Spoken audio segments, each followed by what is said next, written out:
because we are kings and our words matter.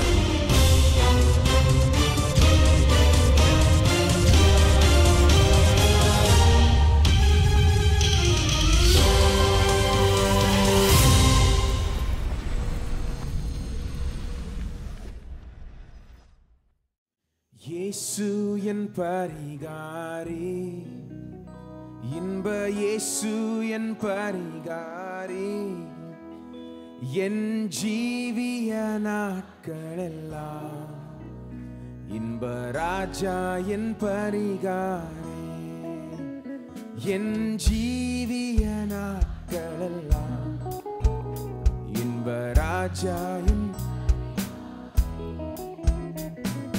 இயேசு என் பரிகாரி, இன்ப இயேசு என் பரிகாரி, என் ஜீவிய நாட்களெல்லாம் இன்ப ராஜா என் பரிகாரி, என் ஜீவிய நாட்களெல்லாம் இன்ப ராஜா என் பரிகாரி.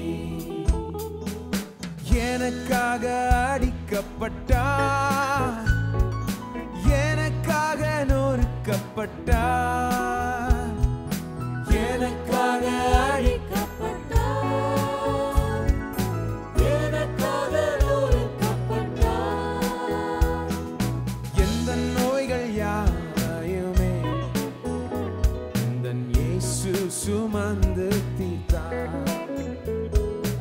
எந்த நோய்கள் யாவையுமே இன்ப இயேசு சுமந்து தீர்த்தார். இயேசு என் பரிகாரி, இன்ப இயேசு என் பரிகாரி, என் ஜீவிய நாட்களெல்லாம் இன்ப ராஜா என் பரிகாரி, என் ஜீவிய நாட்களெல்லாம் இன்ப ராஜா என் பரிகாரி. வார்த்தைகள் எந்தன் மருந்து, காயங்கள் எந்தன் ஔஷதம். வார்த்தைகள் எந்தன் மருந்து, காயங்கள் எந்தன் ஔஷதம். இயேசு ரத்தம் பிசின் தைலமே என்னை நித்தம் சுகமாக்குமே. இயேசு ரத்தம் பிசின் தைலமே என்னை நித்தம் சுகமாக்குமே. இயேசு என் பரிகாரி, இன்ப இயேசு என் பரிகாரி, என் ஜீவிய நாட்களெல்லாம் இன்ப ராஜா என் பரிகாரி, என் ஜீவிய நாட்களெல்லாம் இன்ப ராஜா என் பரிகாரி. பலவீனம் நீக்குகின்றார், பலவானாய் மாற்றுகின்றார். பலவீனம் நீக்குகின்றார், பலவானாய் மாற்றுகின்றார். கழுக்கு சமானமாக வாழ வயதாக மாற்றுகின்றார். கழுகுக்கு சமானமாக வாழ வயதாக மாற்றுகின்றார். இயேசு என் பரிகாரி, இன்ப இயேசு என் பரிகாரி, என் ஜீவிய நாட்களெல்லாம் இன்ப ராஜா என் பரிகாரி, என் ஜீவிய நாட்களெல்லாம் இன்ப ராஜா என் பரிகாரி. அப்பத்தையும் தண்ணீரையோ அனுதினம் ஆசீர்வதிப்பார். அப்பத்தையும் தண்ணீரையோ அனுதினம் ஆசீர்வதிப்பார். வியாதிகளை விலக்கிடுவார், நாளை பூரணமாக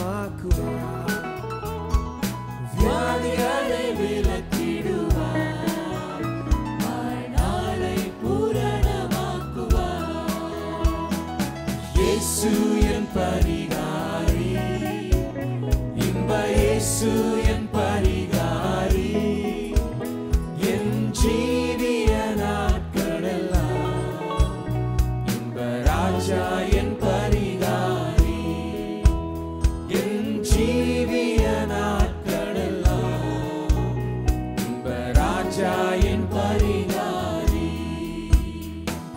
வார்த்தைகள் எந்தன் மருந்து, காயங்கள் எந்தன் ஔஷதம். வார்த்தைகள் எந்தன் மருந்து, காயங்கள் எந்தன் ஔஷதம். இயேசு ரத்தம் பிசும் தைலமே, என்னை நித்தம் சுகமாக்குமே. இயேசு ரத்தம் பிசும் தைலமே, என்னை நித்தம் சுகமாக்குமே. இயேசு என் பரிகாரி, இன்ப இயேசு என் பரிகாரி. என் ஜீவிய நாட்களெல்லாம் இந்த ராஜா என் பரிகாரி. என் ஜீவிய நாட்களெல்லாம் இந்த ராஜா என் பரிகாரி. இயேசு என் பரிகாரி, இயேசு என் பரிகாரி. இன்ப இயேசு என் பரிகாரி. என் ஜீவிய நாட்களெல்லாம் இன்ப ராஜா என் பரிகாரி. என் ஜீவிய நாட்களெல்லாம் இன்ப ராஜா என் பரிகாரி.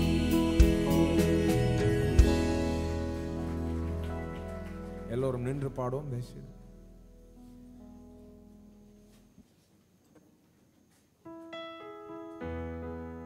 இயேசு நல்லவர், பாட்டு பாடுங்கள், என்றும் நல்லவர், தாளம் போடுங்கள்.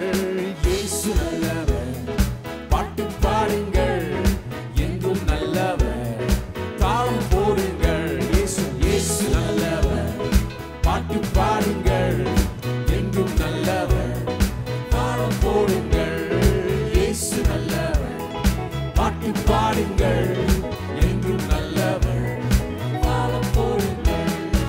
ஆனந்த கீதங்கள் பாடிடுங்கள், ஆண்டவர் இயேசுவை உயர்த்திடுங்கள்.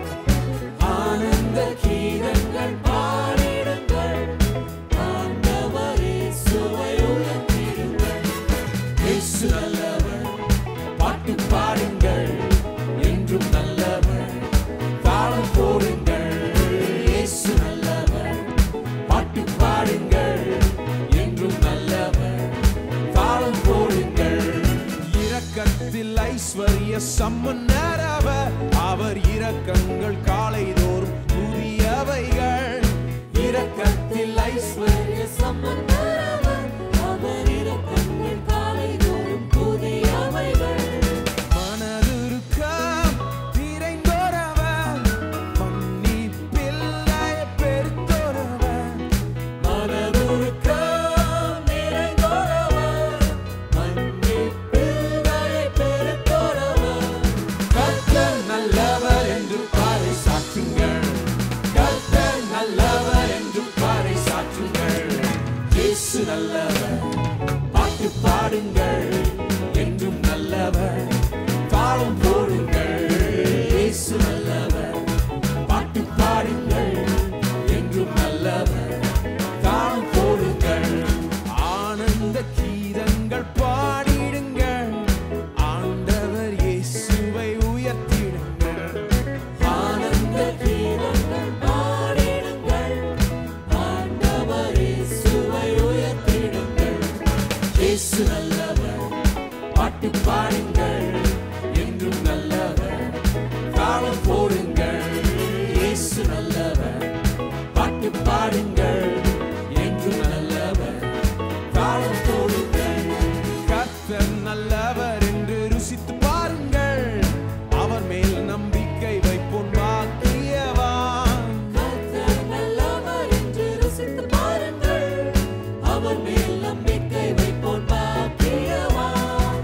உலகெங்கும் சென்றிடுங்கள், ஊரெங்கும் சொல்லிடுங்கள். உலகெங்கும்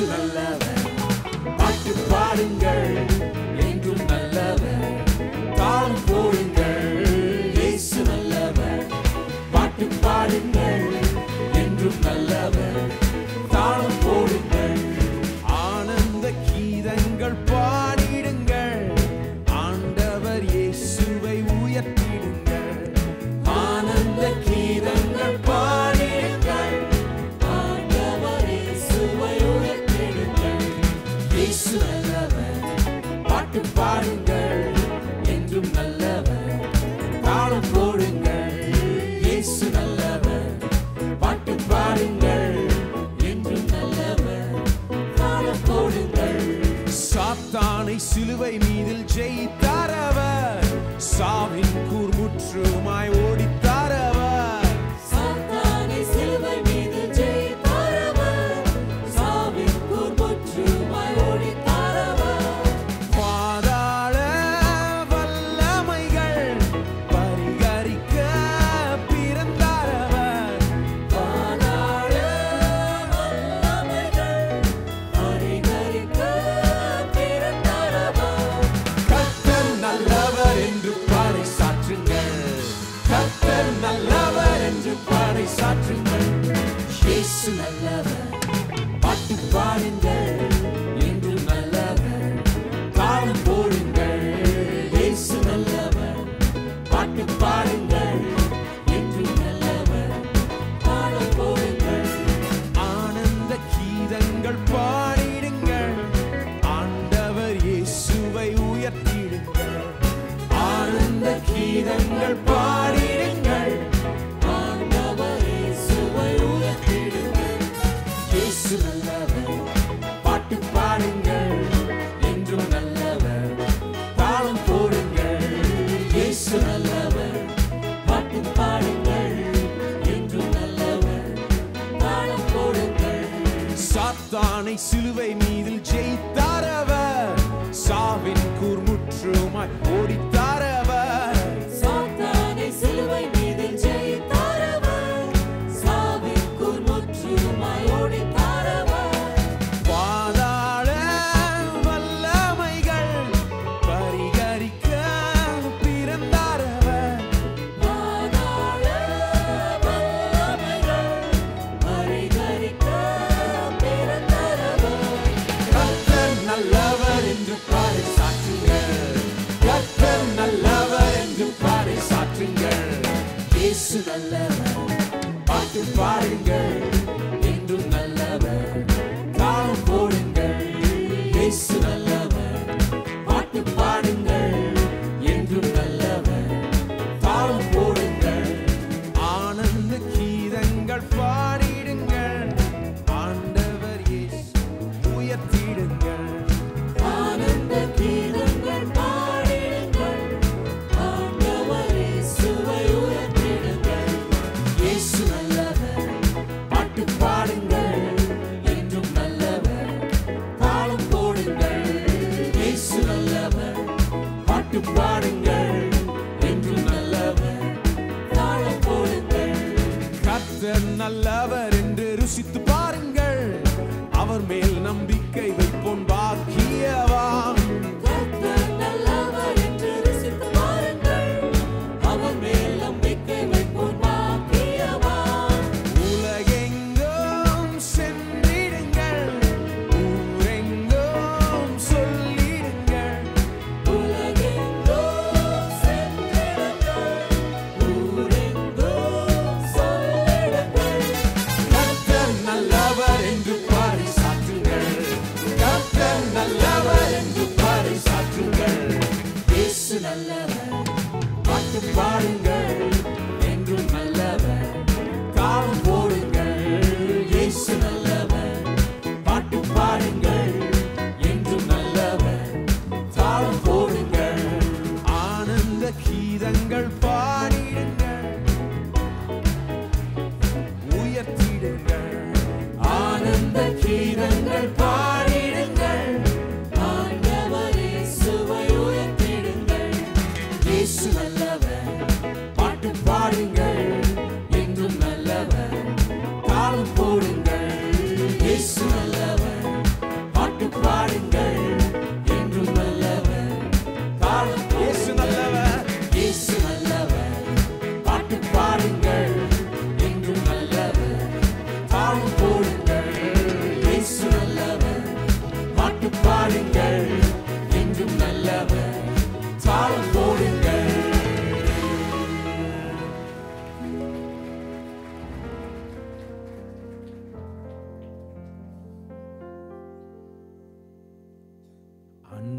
கூர்வேன் இன்று உம்மில் அன்பு கூர்வேன் ஆத்ம நேசரே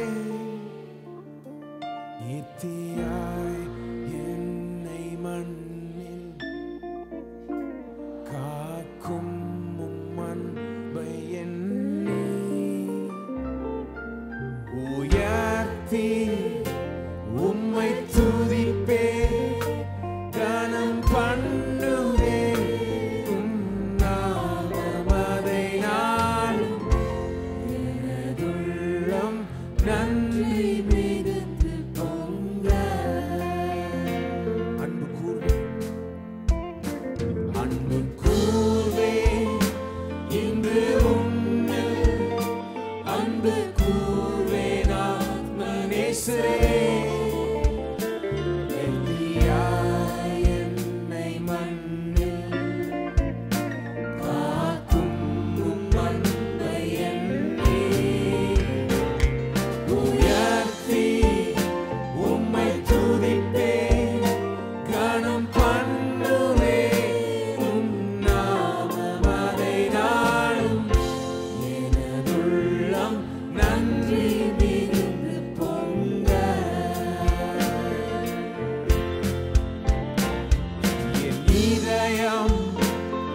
என் ஆத்மா என் சிந்தை உந்தன் சொந்த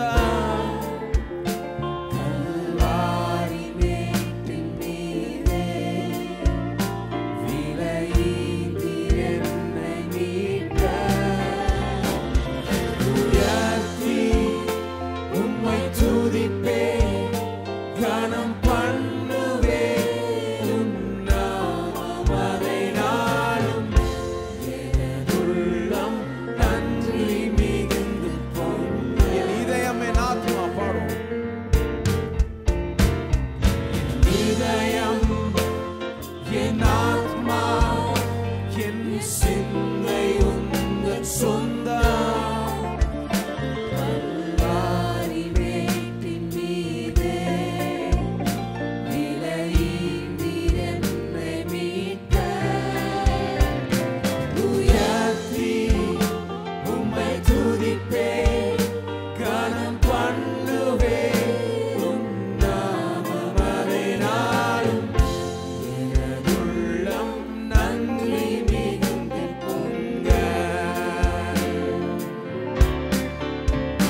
நாம் எல்லாரும் கர்த்தரை ஆராதிப்போம், கர்த்தரை துதிப்போம்.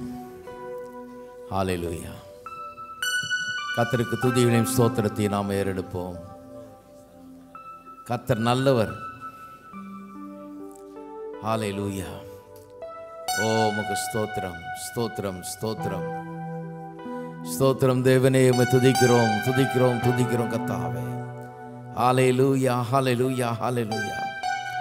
ஓ உம்மை துதிக்கிறோம், துதிக்கிறோம், துதிக்கிறோம், துதிக்கிறோம் தேவனே. பரலோக பிதாவே உம்மை துதிக்கிறோம், ஸ்தோத்திரிக்கிறோம். ஆண்டவராகிய இயேசுவின் நாமத்தில் மண்டியில் வருகிறோம். மெய்யாகவே நாங்கள் பாடினது போலவே நீர் நல்லவர், மிகவும் நல்லவராய் நீர் எங்களுக்கு இருக்கிறபடியால் உமக்கு ஸ்தோத்திரம். இதை பறைசாற்றுகிறோம், உலகமெங்கும் சொல்லுகிறோம். நீர் நல்லவர், நல்ல தேவன், எங்களுக்காக நன்மைகளை மாத்திரமே செய்கிறவர். உம்மை துதிக்கிறோம், உம்மை ஸ்தோத்தரிக்கிறோம் கர்த்தாவே. இன்னும் அதிகமாக விளங்கி கொள்ளும்படியாய் என்னுடைய மனக்கண்களை பிரகாசமடைய செய்வீராக. சகல சத்தியத்துக்குள்ள தேவ ஆவியானவர் தாம் இந்த காலை வேளையில் எங்களை நடத்தட்டும். கர்த்தர் நல்லவர் என்பதை எங்கள் கண்கள் காணட்டும். இந்த நல்லவர் வைத்திருக்கிற, எங்களுக்காக ஏற்படுத்தி வைத்திருக்கிற இந்த நல்ல வாழ்க்கையை காணும்படியாக மனக்கண்கள் பிரகாசமடையட்டும்.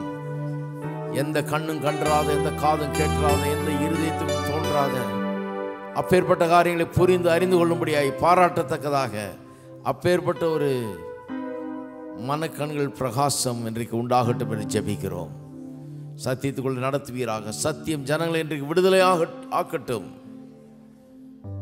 உமக்கு எல்லா கனம் மகிமை துதி ஸ்தோத்திரங்களை ஏறெடுக்கிறோம். இயேசுவின் நாமத்திலே ஜெபிக்கிறோம். ஆமென். நமஸ்காரம்.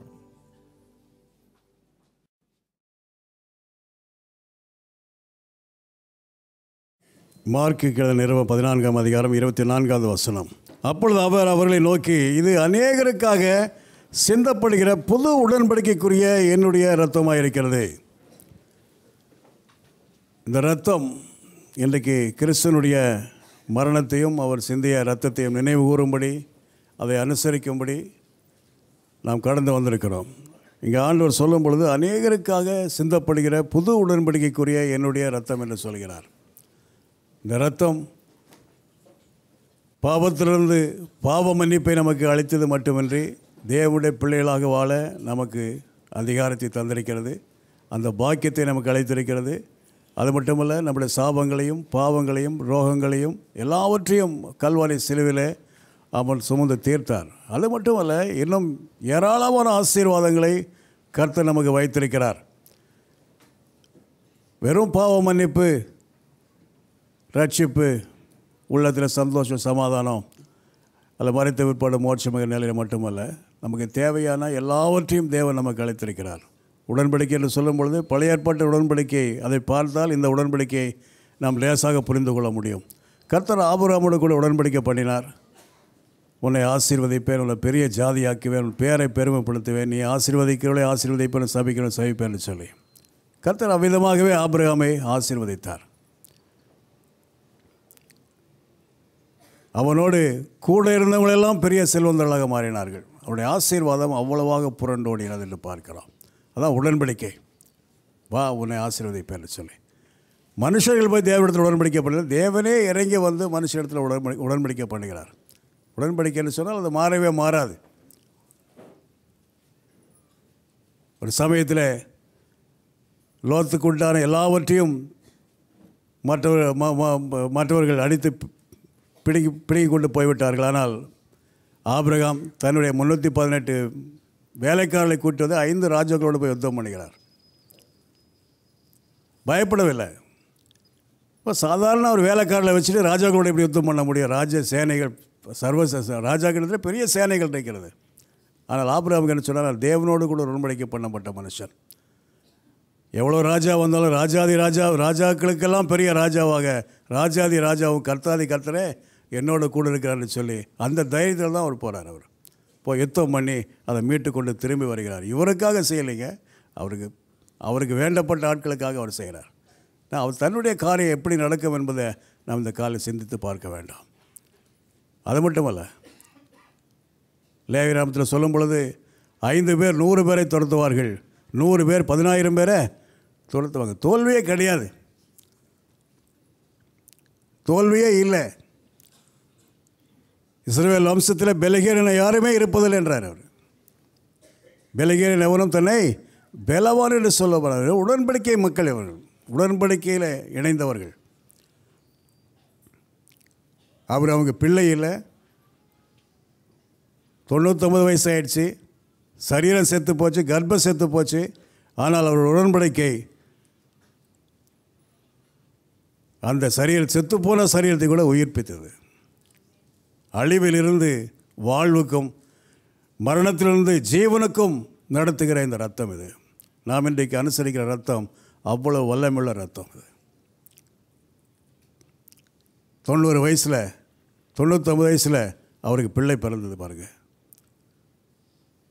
அவருடைய சரீரம் செத்து போகிறது ஒரு பிரச்சனையாக இல்லை. ஒரே ஒரு காரியம், அதை விசுவாசிக்க வேண்டும், அவ்வளோதான். கர்த்தர் உண்டு பண்ணி வைத்திருக்கிறதை விசுவாசத்தினாலே பெற்றுக்கொள்ள முடியும். செத்துப்போன சரீரமே உயிரெடுக்கிறது சொன்னால் நம்முடைய சுகம் எவ்வளோ உத்தரவாதம் என்பதை நாம் எண்ணி பார்க்க வேண்டும். ஆபிரகாமுக்கு மட்டுமல்ல, அவருடைய சந்ததிக்கே உடன்படிக்கை பண்ணப்பட்டது. ஈசாக்கின் காலத்தில் பஞ்ச காலம், அவன் விதைத்தான் 100 மடங்கு ஆண்டவர் பெருக செய்தார். தண்ணி இல்லை, அவன் வெட்டின இடமெல்லாம் தண்ணியாக இருக்குது. இந்த காலவெளியில் சிந்தித்து பார்க்க வேண்டும். நமக்கு என்ன பிரச்சனை, நமக்கு என்ன யுத்தம், நமக்கு என்ன போராட்டம், எல்லாவற்றுக்காகவும் நாம் உடன்படிக்கையில் நாம் தேவனோடு கூட இணைந்திருக்கிறோம். தேவனுடைய ஆசீர்வாதங்களோடு கூட நாம் இணைந்திருக்கிறோம். எல்லாவற்றையும் நாம் பெற்றுக்கொள்ள முடியும்.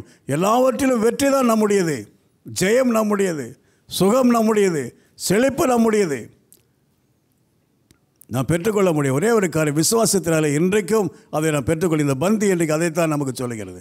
இன்றைக்கும் நாம் எல்லாவற்றையும் நாம் பெற்றுக்கொள்ள முடியும். இயேசு கிறிஸ்து நேற்றும் இன்றும் என்றும் மாறாதவராக இருக்கிறார். அவர் எல்லாருக்காகவும் இந்த புது உடன்படிக்கையின் ரத்தத்தை சிந்திருக்கிறார். அதைத்தான் நாம் அனுசரிக்க இருக்கிறோம். இன்றைக்கும் விசுவாசத்தினாலே நாம் எல்லா காரியங்களையும் பெற்றுக்கொள்ள முடியும். எதை கேட்டாலும் கொடுப்பேன் என்று சொன்னார். ஒன்றுக்கும் கவலைப்பட வேண்டாம் என்று சொன்னார். இந்த கால வேளையில் கர்த்தர் நமக்கு பாராட்டின அன்பு எவ்வளோ பெரிதாக இருக்கிறது.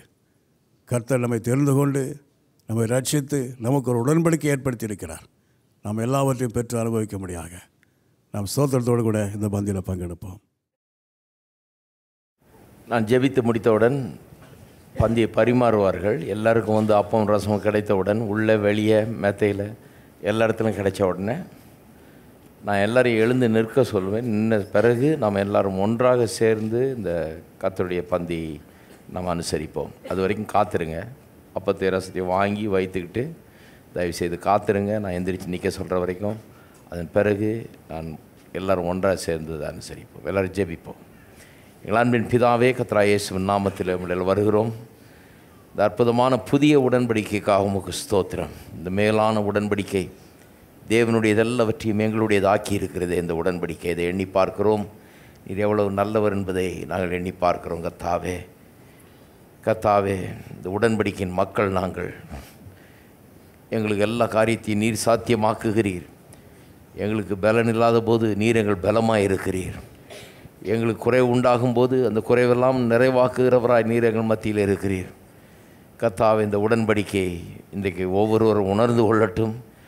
இந்த பந்தி இந்த உடன்படிக்கையின் அடையாளமாக இருக்கிறது என்பதை ஒவ்வொருவர் எண்ணி பார்க்கட்டும். கர்த்தாவே, இந்த உடன்படிக்கையின் மூலமாக எங்களுக்கு உண்டாயிருக்கிற ஆவி, ஆத்மா, சரீரம், குடும்பம், பொருளாதாரம் என்று எல்லாவற்றுக்கும் உண்டாயிருக்கிற அத்தனை நன்மைகளையும் ஆசீர்வாதங்களையும் இவர்கள் பெற்று அனுபவிக்கட்டும். வெறும் இந்த அப்பத்தையும் ரசத்தையும் அல்ல, கர்த்தாவே, தேவ ஆசீர்வாதங்களை பெற்று அனுபவிக்கட்டும். இந்த நேரத்தில் உடைய பிரசன்னத்தினால் இந்த இடத்தை நிரப்புவீராக. தேவ ஆசீர்வாதங்களை ஒவ்வொருவரும் எடுத்துக்கொள்ளட்டும், பெற்றுக்கொள்ளட்டும், அனுபவிக்கட்டும். இயேசுவின் நாமத்திலே ஜெபிக்கிறோம். ஆமென்.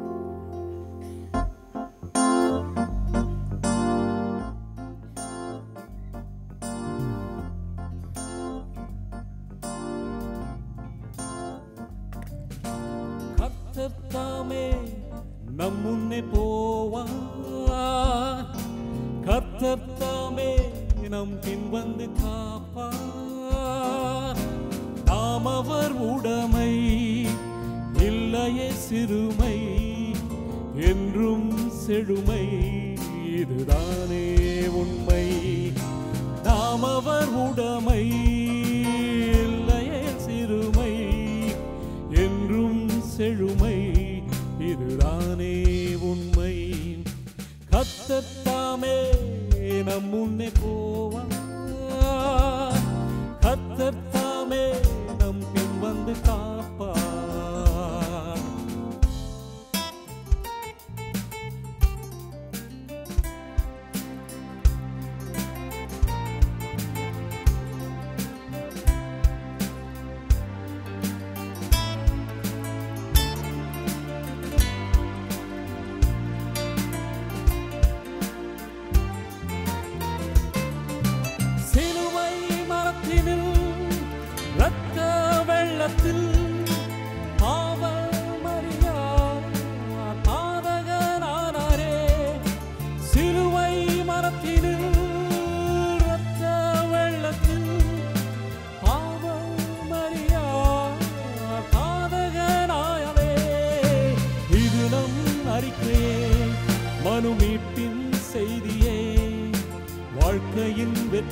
அறிக்கையே மனுமீட்டின் செய்தியே வாழ்க்கையின் வெற்றியே உலகுக்கு கூறியே கர்த்தர்தாமே நம் முன்னே போவார்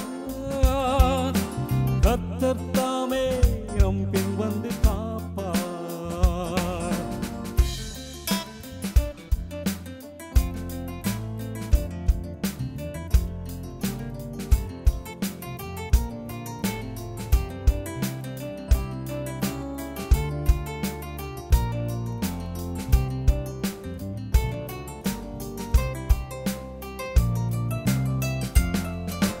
பரிசுத்த இரத்தத்தால் நம் பாவம் தொலைந்ததே இழவுண்ட சரீரத்தால் மெய் சுகமும் கிடைத்ததே பரிசுத்த இரத்தத்தால் நம் பாவம் தொலைந்ததே இழவுண்ட சரீரத்தால் மெய் சுகமும் கிடைத்ததே நம் அறிக்கையே மனுமீட்டின் செய்தியே வாழ்க்கையில் வெற்றியே உலகுக்கு கூறியே இது நம் அறிக்கையே மனுமீட்டில் செய்தியே வாழ்க்கையில் வெற்றியே உலகுக்கு கூறியே கர்த்தர்தாமே நம் முன்னே போவார்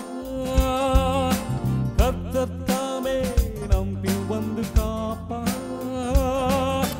நாம் அவர் உடைமை இல்லையே சிறுமை என்றும் செழுமை இதுதானே உண்மை நாம் அவர் உடைமை இல்லையே சிறுமை என்றும் செழுமை இதுதானே உண்மை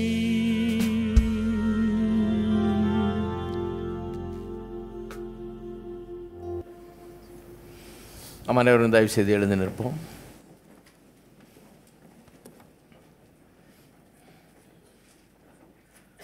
நான் உங்களுக்கு ஒப்புவித்ததை கர்த்தரிடத்தில் பெற்றுக்கொண்டேன். என்னவெனில் கர்த்தராகிய இயேசு தாம் காட்டி கொடுக்கப்பட்ட அன்று ராத்திரியிலே அப்பத்தை எடுத்து ஸ்தோத்திரம் பண்ணி அதை பிட்டு நீங்கள் வாங்கி புசியுங்கள், இது உங்களுக்காக பிற்கப்படுகிற என்னுடைய சரீரமாய் இருக்கிறது, என்னை நினைவு கூறும்படி இதை செய்யுங்கள் என்றார்.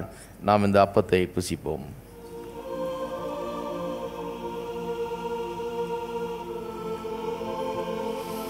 போஜனம் பண்ண பின்பு அவர் அந்தபடியே பாத்திரத்தையும் எடுத்து, இந்த பாத்திரம் என் இரத்தத்தினாலாகிய புதிய உடன்படிக்கையாயிருக்கிறது, நீங்கள் இதை பானம் பண்ணும் போதெல்லாம் என்னை நினைவு கூறும்படி இதை செய்யுங்கள் என்றார். நாம் இந்த பாத்திரத்திலே பானம் பண்ணுவோம்.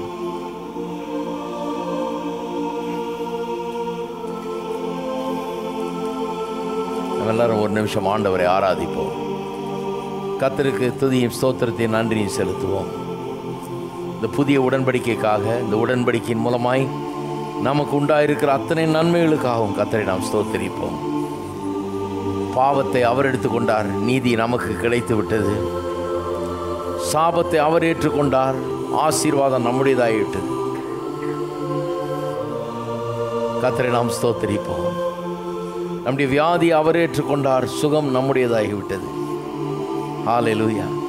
அவருடையதெல்லாம் நம்முடையது. நாம் ஆசீர்வதிக்கப்பட்டவர்கள். ஸ்தோத்திரம். பரலோக பிதாவே, உம்மை துதிக்கிறோம், ஸ்தோத்திரிக்கிறோம். இந்த காலை வேளையில் எங்கள் உள்ளம் நன்றியால் பொங்குகிறது. உம்முடைய அன்பை நாங்கள் எண்ணி பார்க்கிறோம். கர்த்தாவே, எப்பேற்பட்ட நல்ல ஆசீர்வாதத்தை எங்களுக்கு நீர் உண்டு பண்ணியிருக்கிறீர்.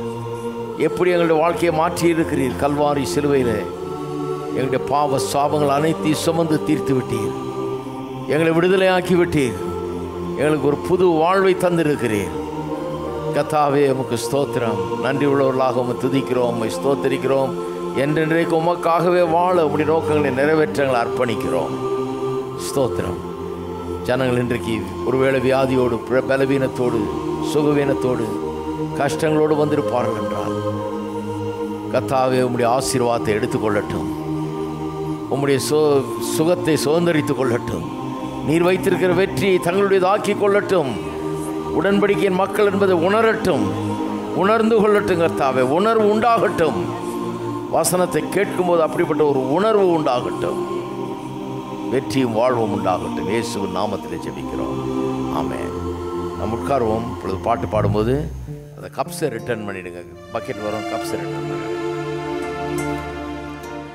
பரிசுத்த ரத்தத்தால் நம் பாவம் தொலைந்ததே, இழவுண்ட சரீரத்தால் மெய் சுகமும் கிடைத்ததே. பரிசுத்த ரத்தத்தால் நம் பாவம் தொலைந்ததே, இழவுண்ட சரீரத்தால் மெய் சுகமும் கிடைத்ததே. இது நம் அறிக்கையே, மனு மீட்பின் செய்தியே, வாழ்க்கையில் வெற்றியே, உலகுக்கு கூறியே. இது நம் அறிக்கையே, மனு மீட்பின் செய்தியே, வாழ்க்கையில் வெற்றியே, உலகுக்கு கூறியே. கர்த்தத்தாமே நம் முன்னே போவா, கர்த்தத்தாமே நம் பின் வந்து காப்பா. நாம் அவர் உடைமை, இல்லையே சிறுமை, என்றும் செழுமை, இதுதானே உண்மை. நாம் அவர் உடைமை, இல்லையே சிறுமை, என்றும் செழுமை, இதுதானே உண்மை. கர்த்தத்தாமே நம் முன்னே போவா, கர்த்தத்தாமே நம் பின் வந்து காப்பா.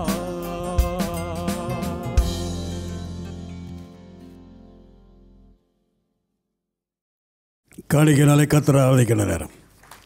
உலகங்களில் இந்த இணையதளத்தின் மூலமாக, டிவி மூலமாக எங்களோடு கூட இந்த ஆராயில் பங்கெடுத்துக் கொண்டு நீங்களும் காணிக்கையில் செலுத்த விரும்பினால் இப்பொழுதே வெப் கிவிங் மூலமாக செலுத்தலாம். அல்லது விக்டரி கிறிஸ்டியன் ஃபவுண்டேஷன் பெயருக்கு காசோலைகள் அதை MODD அனுப்பலாம். சபை திட்ட பணிகளுக்காக கொடுக்கக்கூடியவர்கள் அதை வைத்திருந்து முடிந்து போகும் பொழுது ஸ்டேஜில் அல்லது போட்டிகளை பெரிய காணிக்கை பட்டியலில் செலுத்தும்படி கேட்டுக்கொள்கிறோம். தசமாக காணிக்கையோட கரங்களை உயர்த்துவோம். கர்த்தருடைய வார்த்தை அறிக்கைட்டு கொடுப்போம்.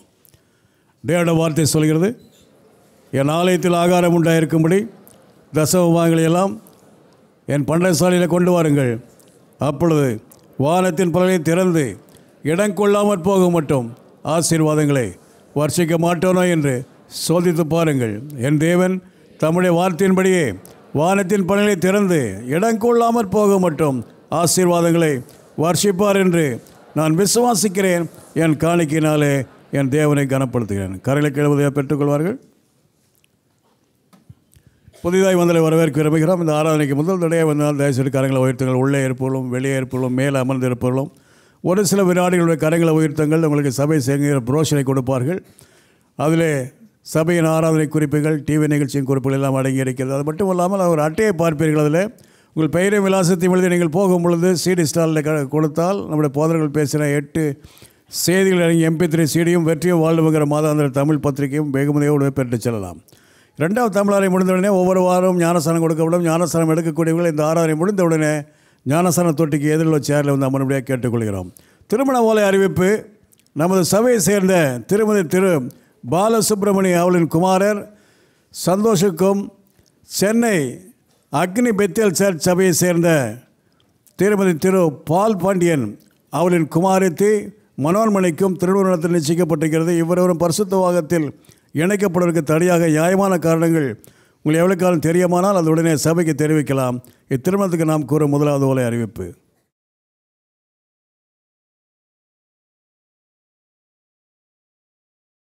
ரோமர்கள் நிறுவம் 8ஆம் அதிகாரத்துக்கு திருப்பி வைத்துக் கொள்வோம். தேவனுடைய ராஜ்யத்தை குறித்து கடந்த பல வாரங்களாக போய்த்து வருகிறோம். குறிப்பாக இப்பொழுது ராஜ்யத்தின் மனப்பான்மை என்பதை குறித்து நான் போதித்து வருகிறேன். தேவனுடைய ராஜ்யம் என்பது ஏற்கனவே இங்கே வந்திருக்கிற ஒன்று, வரப்போகிற ஒன்றும் கூட. ஆனால் வந்திருக்கிற ஒன்றுமாயும் அது இருக்கிறது என்பதை வேதம் திட்டவட்டமாக போதிக்கிறது. இந்த தேவனுடைய ராஜ்யத்துக்கு ரெண்டு வகையான நிறைவேறுதல் இருக்கிறது. ஒன்று, இயேசு இந்த உலகத்தில் வந்து சிலுவையில் மரித்து மீட்பை உண்டு பண்ணி அதன் மூலமாக நம்முடைய ஆண்டவராகவும் இரட்சகராகவும் அவர் வருகிறார். வெறும் இரட்சகர் இல்லை, ஆண்டவர். அப்போ அதன் மூலமாக தேவனுடைய ராஜ்யம் நமக்குள்ளே வருகிறது. அவருடைய ஆளுகை நம்முடைய வாழ்க்கையிலே உண்டாகிறது. இது தேவனுடைய ராஜ்யம். இந்த விதத்தில் வருது நமக்குள்ளாக. நாம் தேவனுடைய ராஜ்யத்துக்குள்ளே வருகிறோம், அவரை ஏற்றுக்கொண்டு ஆண்டவராக இரட்சகராக ஏற்றுக்கொள்ளும்போது. இது ஒரு நிறைவேறுதல். இன்னொன்று கடைசியில் அவருடைய ராஜ்யம் வரப்போகிறது. அது இன்னும் வரலை. ஆனால் இப்போ நம்ம பேசி கொண்டிருக்கிறது ஏற்கனவே வந்திருக்கிற இந்த ராஜ்யம், ரட்சிப்பின் மூலமாக நமக்குள்ளே உண்டாயிருக்கிற இயேசுவின் ஆளுகை. அது என்ன பண்ணுகிறது, இது எப்படி நடக்கிறது, இதில் எப்படி நாம் வாழுகிறது என்பது குறித்தான் இப்பொழுது பேசி கொண்டிருக்கிறோம். இந்த ராஜ்யத்துக்குள்ளே பிரவேசித்து விட்டோம். ஆனால் இந்த ராஜ்யம் அற்புதமான ராஜ்யம். இந்த ராஜ்யம் நிறைய காரியங்களை நமக்கு தருகிறது. ஏராளமான நல்ல காரியங்கள் இந்த ராஜ்யத்தில் இருக்கிறது. எப்படி ஒரு நாட்டில், ஒரு நல்ல நாட்டிலே குடியிருக்கிறவர்களுக்கு அந்த நாட்டிலே எல்லா விதமான சுதந்திரம் எல்லாம் அவர்களுக்கு இருக்கிறது. பல ஸ்லாக்கியங்கள் பாக்கியங்கள்லாம் இருக்குது அந்த நாட்டினுடைய அந்த நாட்டில் வாழுவதன் மூலமாக. அதுபோலவே இந்த தேவனுடைய ராஜ்யத்தில் வாழுபவர்களுக்கு இந்த ராஜ்யத்தில் ஆவி, ஆத்மா, சரீரம், குடும்பம், பொருளாதாரம் என்று எல்லா விதத்திலும் பல நன்மைகள் அவர்களுக்கு உண்டாயிருக்கிறது. இதையெல்லாம் எப்படி பெற்று அனுபவிப்பது என்பதை குறித்து பார்த்து வருகிறோம். எப்படி பெற்று அனுபவிக்கிறதுனா அதுக்கு தான் மனம் புதிதாக வேணும் என்று பவுல் அப்போஸ்தலன் சொல்லுகிறார். உங்கள் மனம் புதிதாகிறதுனாலே மறுரூபமாகுங்கள். மனம் அநேகருக்கு இதெல்லாம் நம்ப மறுக்கிறது, ஏற்றுக்கொள்ள மறுக்கிறது. மனம் சரியில்லாதனால வாழ்க்கை சரியில்லாமல் போயிடுது. அநேகர் நல்ல ஊர்களுக்கு, நல்ல நாடுகளுக்கு போகிறாங்க, அங்கே இருக்கிறாங்க. இருந்தாலும் அவர்களுடைய வாழ்க்கையில் ஒரு பெரிய முன்னேற்றம் இருக்கிறது இல்லை. ஏன்னா ஏதோ எல்லையை கடந்து இன்னொரு எல்லைக்குள்ளே போயிட்டதுனால வாழ்க்கை நல்லா ஆகிடும்னு சொல்ல முடியாது. மனம் மாறினா தான் வாழ்க்கை நல்லா ஆக முடியும். அமெரிக்காவில் கூட பிச்சைக்காரங்களை பார்க்கலாம். நம்ம எப்படி அங்கே போய் பிச்சைக்காரனாக இருக்க முடியும்? இருக்கலாம். ஒருத்தன் இருக்கணும்னு நினச்சா இருக்கலாம். இப்படி தான் இருக்க முடியும், என்னால் இவ்வளோ தான் முடியும்னு நினச்சா அப்படி இருக்கலாம். மனம் புதிதாகணும் பாருங்கள். அப்போ கர்த்தருடைய ராஜ்யத்துக்குள்ளே வரும்போது மனம் புதிதாக வேண்டியது அவசியமாக இருக்கிறது. இதை குறித்து தான் நான் பேசி வருகிறேன். இந்த மனதை குறித்து பேசும்போது போன வாரத்தில் ஒரு காரியத்தை நான் குறிப்பிட்டு சொன்னேன். அது என்னென்றால், இந்த நினைவுகள், எண்ணங்கள்னு பார்க்கும்போது அது இன்னொரு விதமாகவும் சொல்லலாம்.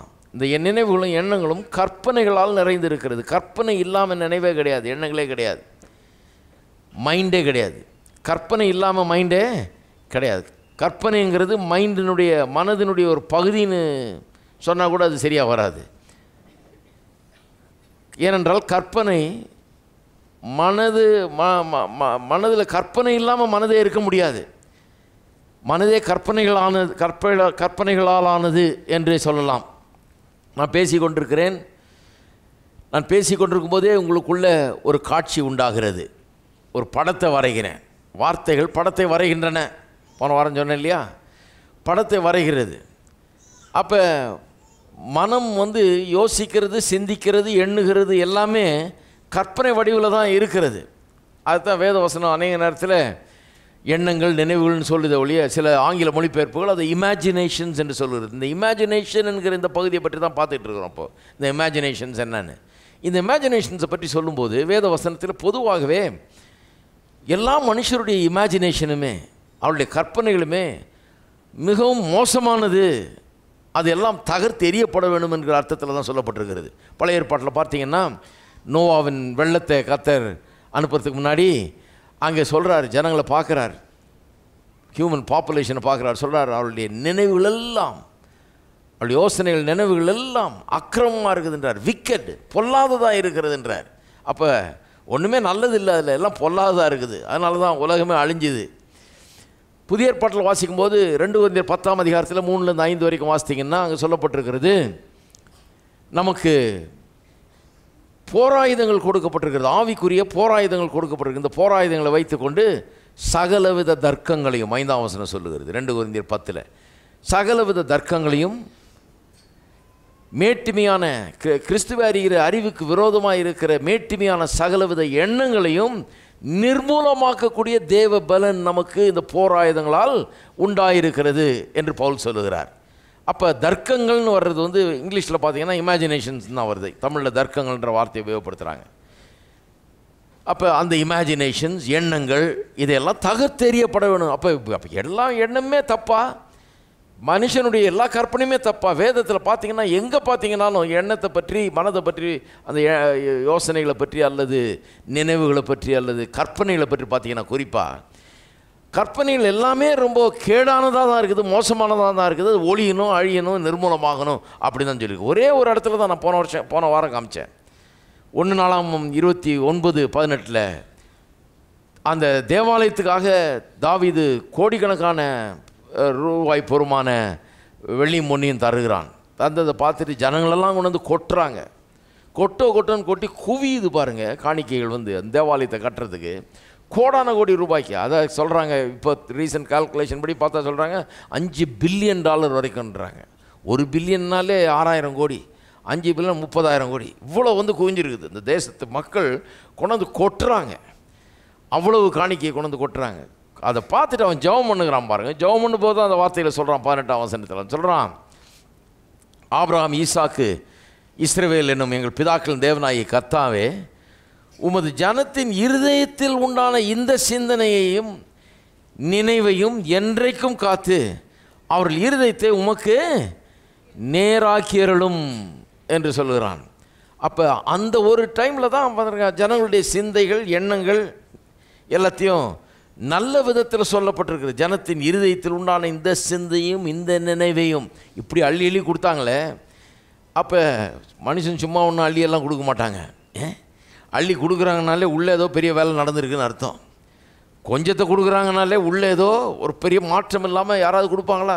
நீங்கள் என்ன வேணால் பண்ண வைக்கலாம் மனுஷனை, ஆனால் கொடுக்க மட்டும் வைக்கவே முடியாது. ஒரு மனுஷன் பாக்கெட்டில் கை விட்டுட்டு எடுத்து கொடுக்குறான்னு சொன்னாலே அவனுக்குள்ள ஒரு புரட்சிகரமான மாற்றம் ஏற்பட்டிருக்கு, அதனால தான் அவன் கொடுக்குறான் அப்படிங்கிறது அர்த்தம். அப்போ அவன் சொல்லுகிறான், இந்த சிந்தையும் நினைவையும் என்றென்றைக்கும் காத்து அவர்கள் இருதயத்தை உமக்கு நேராக்கியருளும் என்று ஜெபம் பண்ணுறான். சொல்கிறான், கர்த்தாவே, இந்த ஆட்டிடியூட், இந்த மனப்பான்மை, இந்த விதமான எண்ணம் இவர்களை விட்டு போயிடவே கூடாது, இதை காத்துக்கொள்ளும், இது என்றைக்குமே இவர்களுக்கு இப்படியே இருக்கட்டும்னு ஜெபம் பண்ணுறான். அந்த ஒரு நேரம் தான் இந்த மனுஷனுடைய சிந்தை, எண்ணம் இதை பற்றி நல்லா சொல்லியிருக்கோம் இல்லையா? மீதி நேரம்லாம் மோசமாக தான் சொல்லியிருக்குது. ஏன் மோசமாக சொல்லியிருக்குன்னு யோசித்து பார்த்துருக்கீங்களா?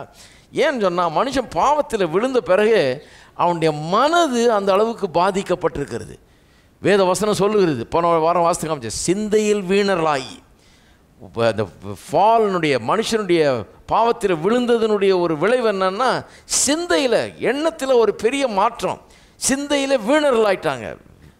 இன் வேனிட்டி ஆஃப் தேர் மைண்ட், வீணான சிந்தனை உடையவர்களாக. அப்படின்னா மைண்டில் ஒரு பெரிய கோளாறு ஆகிடுச்சு மனுஷனுக்கு பாவத்தில் விழுந்ததன் மூலமாக. பாவம் வந்து அவனுடைய ஆவியை அஃபெக்ட் பண்ணியிருக்குது, மைண்டை அஃபெக்ட் பண்ணியிருக்குது, அவனுடைய பாடியை அஃபெக்ட் பண்ணியிருக்குது, அவனுடைய குடும்பத்தை வாழ்வை அஃபெக்ட் பண்ணுது, உறவுகளை, அவனுடைய பொருளாதார வாழ்க்கையை அஃபெக்ட் பண்ணுது, எல்லாத்தையுமே பாதிக்குது பாருங்கள். மனுஷன் பாவத்தில் விழுந்தது மனதை எப்படி பாதிச்சிருக்குதுன்னா, வீணான சிந்தை உள்ளவர்களாக, சிந்தையில் வீணர்களாகி மனுஷருடைய சிந்தை இப்படி சீர்கட்டு போச்சு என்று சொல்லி வேதவசனம் சொல்லுகிறது. அதனால தான் பாருங்கள், வேதவசனத்தை எடுத்திங்கன்னா முதல் 2 அதிகாரம் தான் உருப்படியாக கடவுள் மனுஷன் உண்டாக்குன விதத்தில் அவன் இருந்தான். 3ஆம் அதிகாரத்திலே கோளாற ஆரம்பிச்சிருச்சு. அப்போலேருந்து பார்த்திங்கன்னா விழுந்து போன உலகம்தான். ஆகவே தான் எங்கே பார்த்தாலும் இந்த நினைவுகள், எண்ணங்கள், கற்பனைகளை பற்றி மோசமாக சொல்லியிருக்கேன். ஏன்னா அது விழுந்து போன மனுஷனுடைய எண்ணத்தையும் நினைவையும் அவனுடைய யோசனைகளையும் குறிக்கிறது. விழுந்து போன மனுஷனுடைய எண்ணமும் நினைவும் என்ன இருக்குது? வீணாக தான் இருக்குது.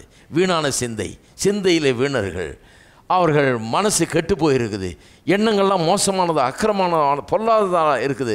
அதைத்தான் வேதம் பொல்லாதது பொல்லாதது பொல்லாதுன்னு திரும்ப திரும்ப சொல்லுது. புதிய ஏற்பாட்டில் வரும்போது கூட அந்த பொல்லாத எண்ணங்களை தான் நிர்மூலமாக்கணும், அதுக்காக தான் போராயுதங்கள் நமக்கு கொடுக்கப்பட்டிருக்குது என்று பவுல் அப்போஸ்தலன் சொல்லுகிறார். அப்போ எல்லா எண்ணமே போய் இப்படி எல்லா கற்பனைகளுமே பொல்லாதது அப்படின்னு தான் வேதவசனம் போதிக்கிறது. ஆனால் அப்போ நல்ல கற்பனைகளே கிடையாதா? காட்லி இமேஜினேஷனே கிடையாதா?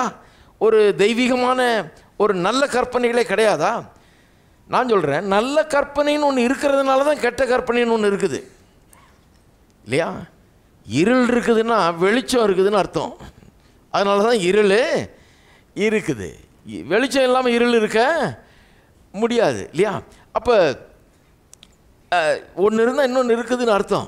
அப்போ பாருங்கள், நல்ல கற்பனைகள் இருக்கிறது. நல்ல கற்பனைகளை நல்ல விதத்தில் யூஸ் பண்ணணும்னு தான் கடவுள் நம்மளை உண்டாக்கி இருக்கிறாரு. ஆனால் மனுஷன் கெட்டு போனதுனால, பாவத்தில் விழுந்து போனதுனால இன்றைக்கு கற்பனைகளெல்லாம் பொல்லாததாய் இன்றைக்கு இருக்குது. அப்போ நல்ல கற்பனையை பற்றி வேதம் எங்கே சொல்லுது? எங்கேயுமே சொல்லலையே. ஒரே ஒரு இடத்துல 1 நாளாகமம் 29:18 மட்டும்தானே தாவீது அந்த மாதிரி ஜெபம் பண்ணுறாரு. அங்கே ஒன்று தானே ஒரு கிளிம்ஸை கொடுக்குது நல்ல எண்ணங்களை, நினைவுகளை பற்றி. வேறு எங்கேயுமே இல்லையே. எல்லாமே மோசம் தானே சொல்லியிருக்கு. எங்கே இருக்குதுன்னு பார்த்தா இருக்குது. ஏன்னா கற்பனைகளுடைய அர்த்தம் என்ன? இமேஜினேஷன் என்கிற வார்த்தைக்கு அர்த்தம் என்ன? கற்பனை என்று சொன்னால் காணக்கூடாத ஒன்றை, இன்றைக்கு சரீர பிரகாரமாக தத்ரூபமாக காண முடியாத ஒன்றை மனதளவிலே மனக்கண்களால் காண்பது தான் கற்பனை. What is imagination? Imagination is the ability to see mentally the things that you are not able to see physically. சரீர பிரகாரமாக பார்க்க முடியாத ஒன்றை மனதளவிலே கற்பனையின் மூலமாக பார்க்கக்கூடியதான் இமேஜினேஷன் என்று சொல்லுகிறோம். இதுதான் இமேஜினேஷன்னா அதை அந்த டெஃபினிஷனை மனசில் வச்சுக்கிட்டிங்கன்னா புரிஞ்சிடும் எங்கே இருக்குது, நல்ல கற்பனைகளை பற்றி எங்கே சொல்லியிருக்குதுங்கிறது புரிஞ்சு கொள்ள முடியும். ரோமர்கள் நிருபம் 8ஆம் அதிகாரத்தை திருப்போம், 24, 25 ஆகிய வசனங்கள். அந்த நம்பிக்கையினாலே பாருங்க, நம்பிக்கையை பற்றி சொல்லுது. ஒவ்வொரு விசுவாசிக்கும் நம்பிக்கை இருக்குதான்.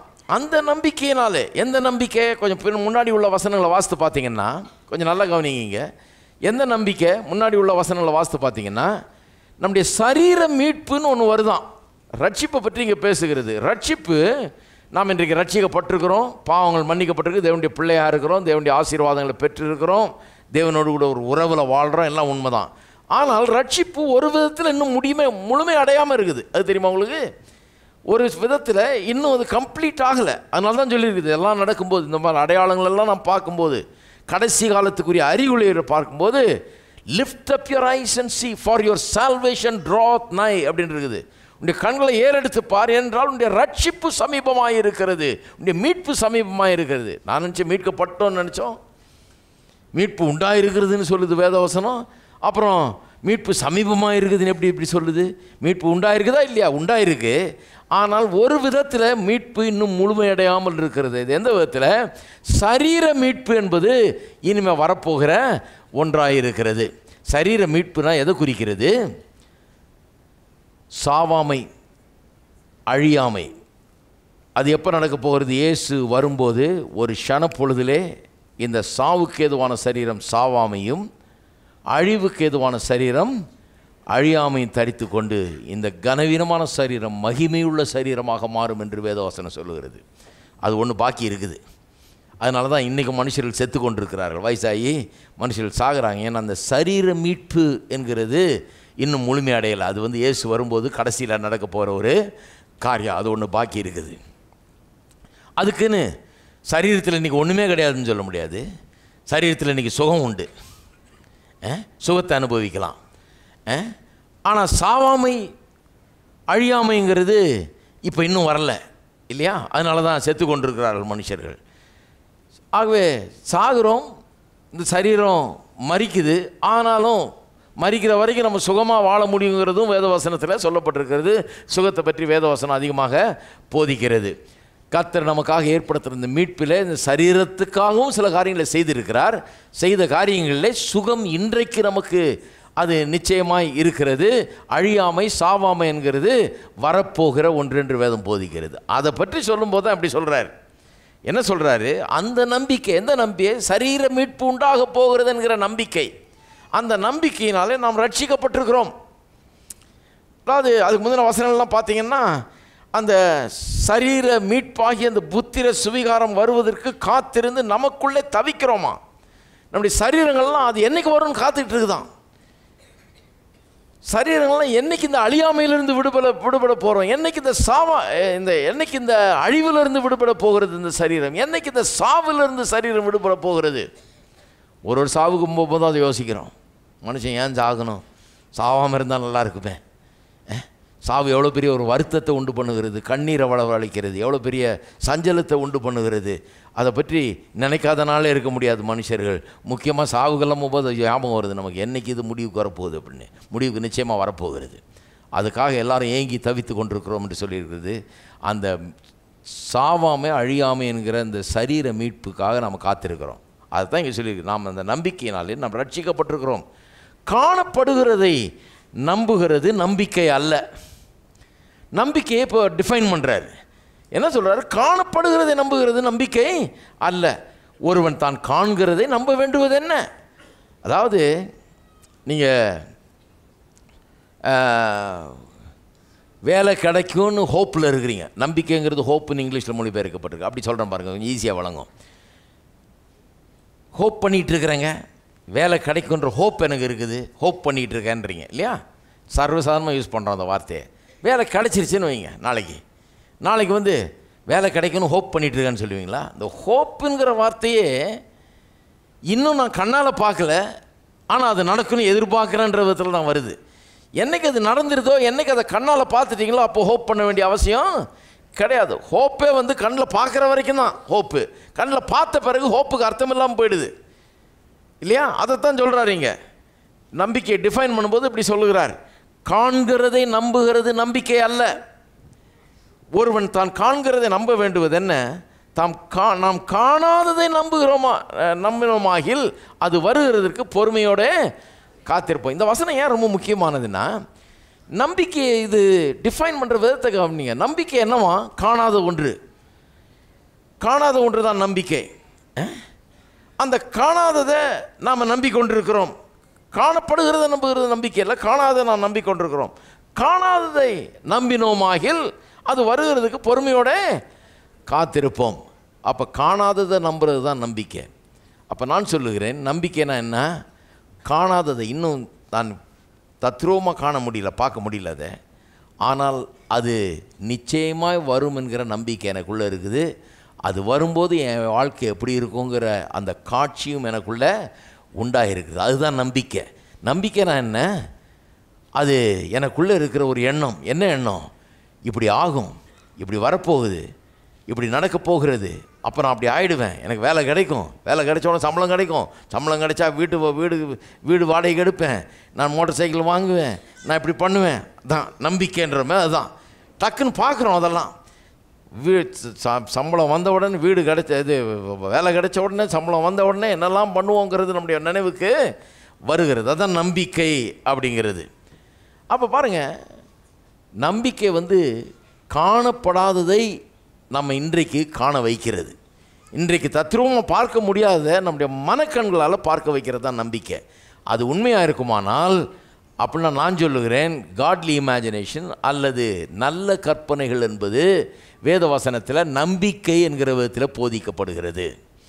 நல்ல கற்பனையே காணுமேன்றோமே இருக்குது.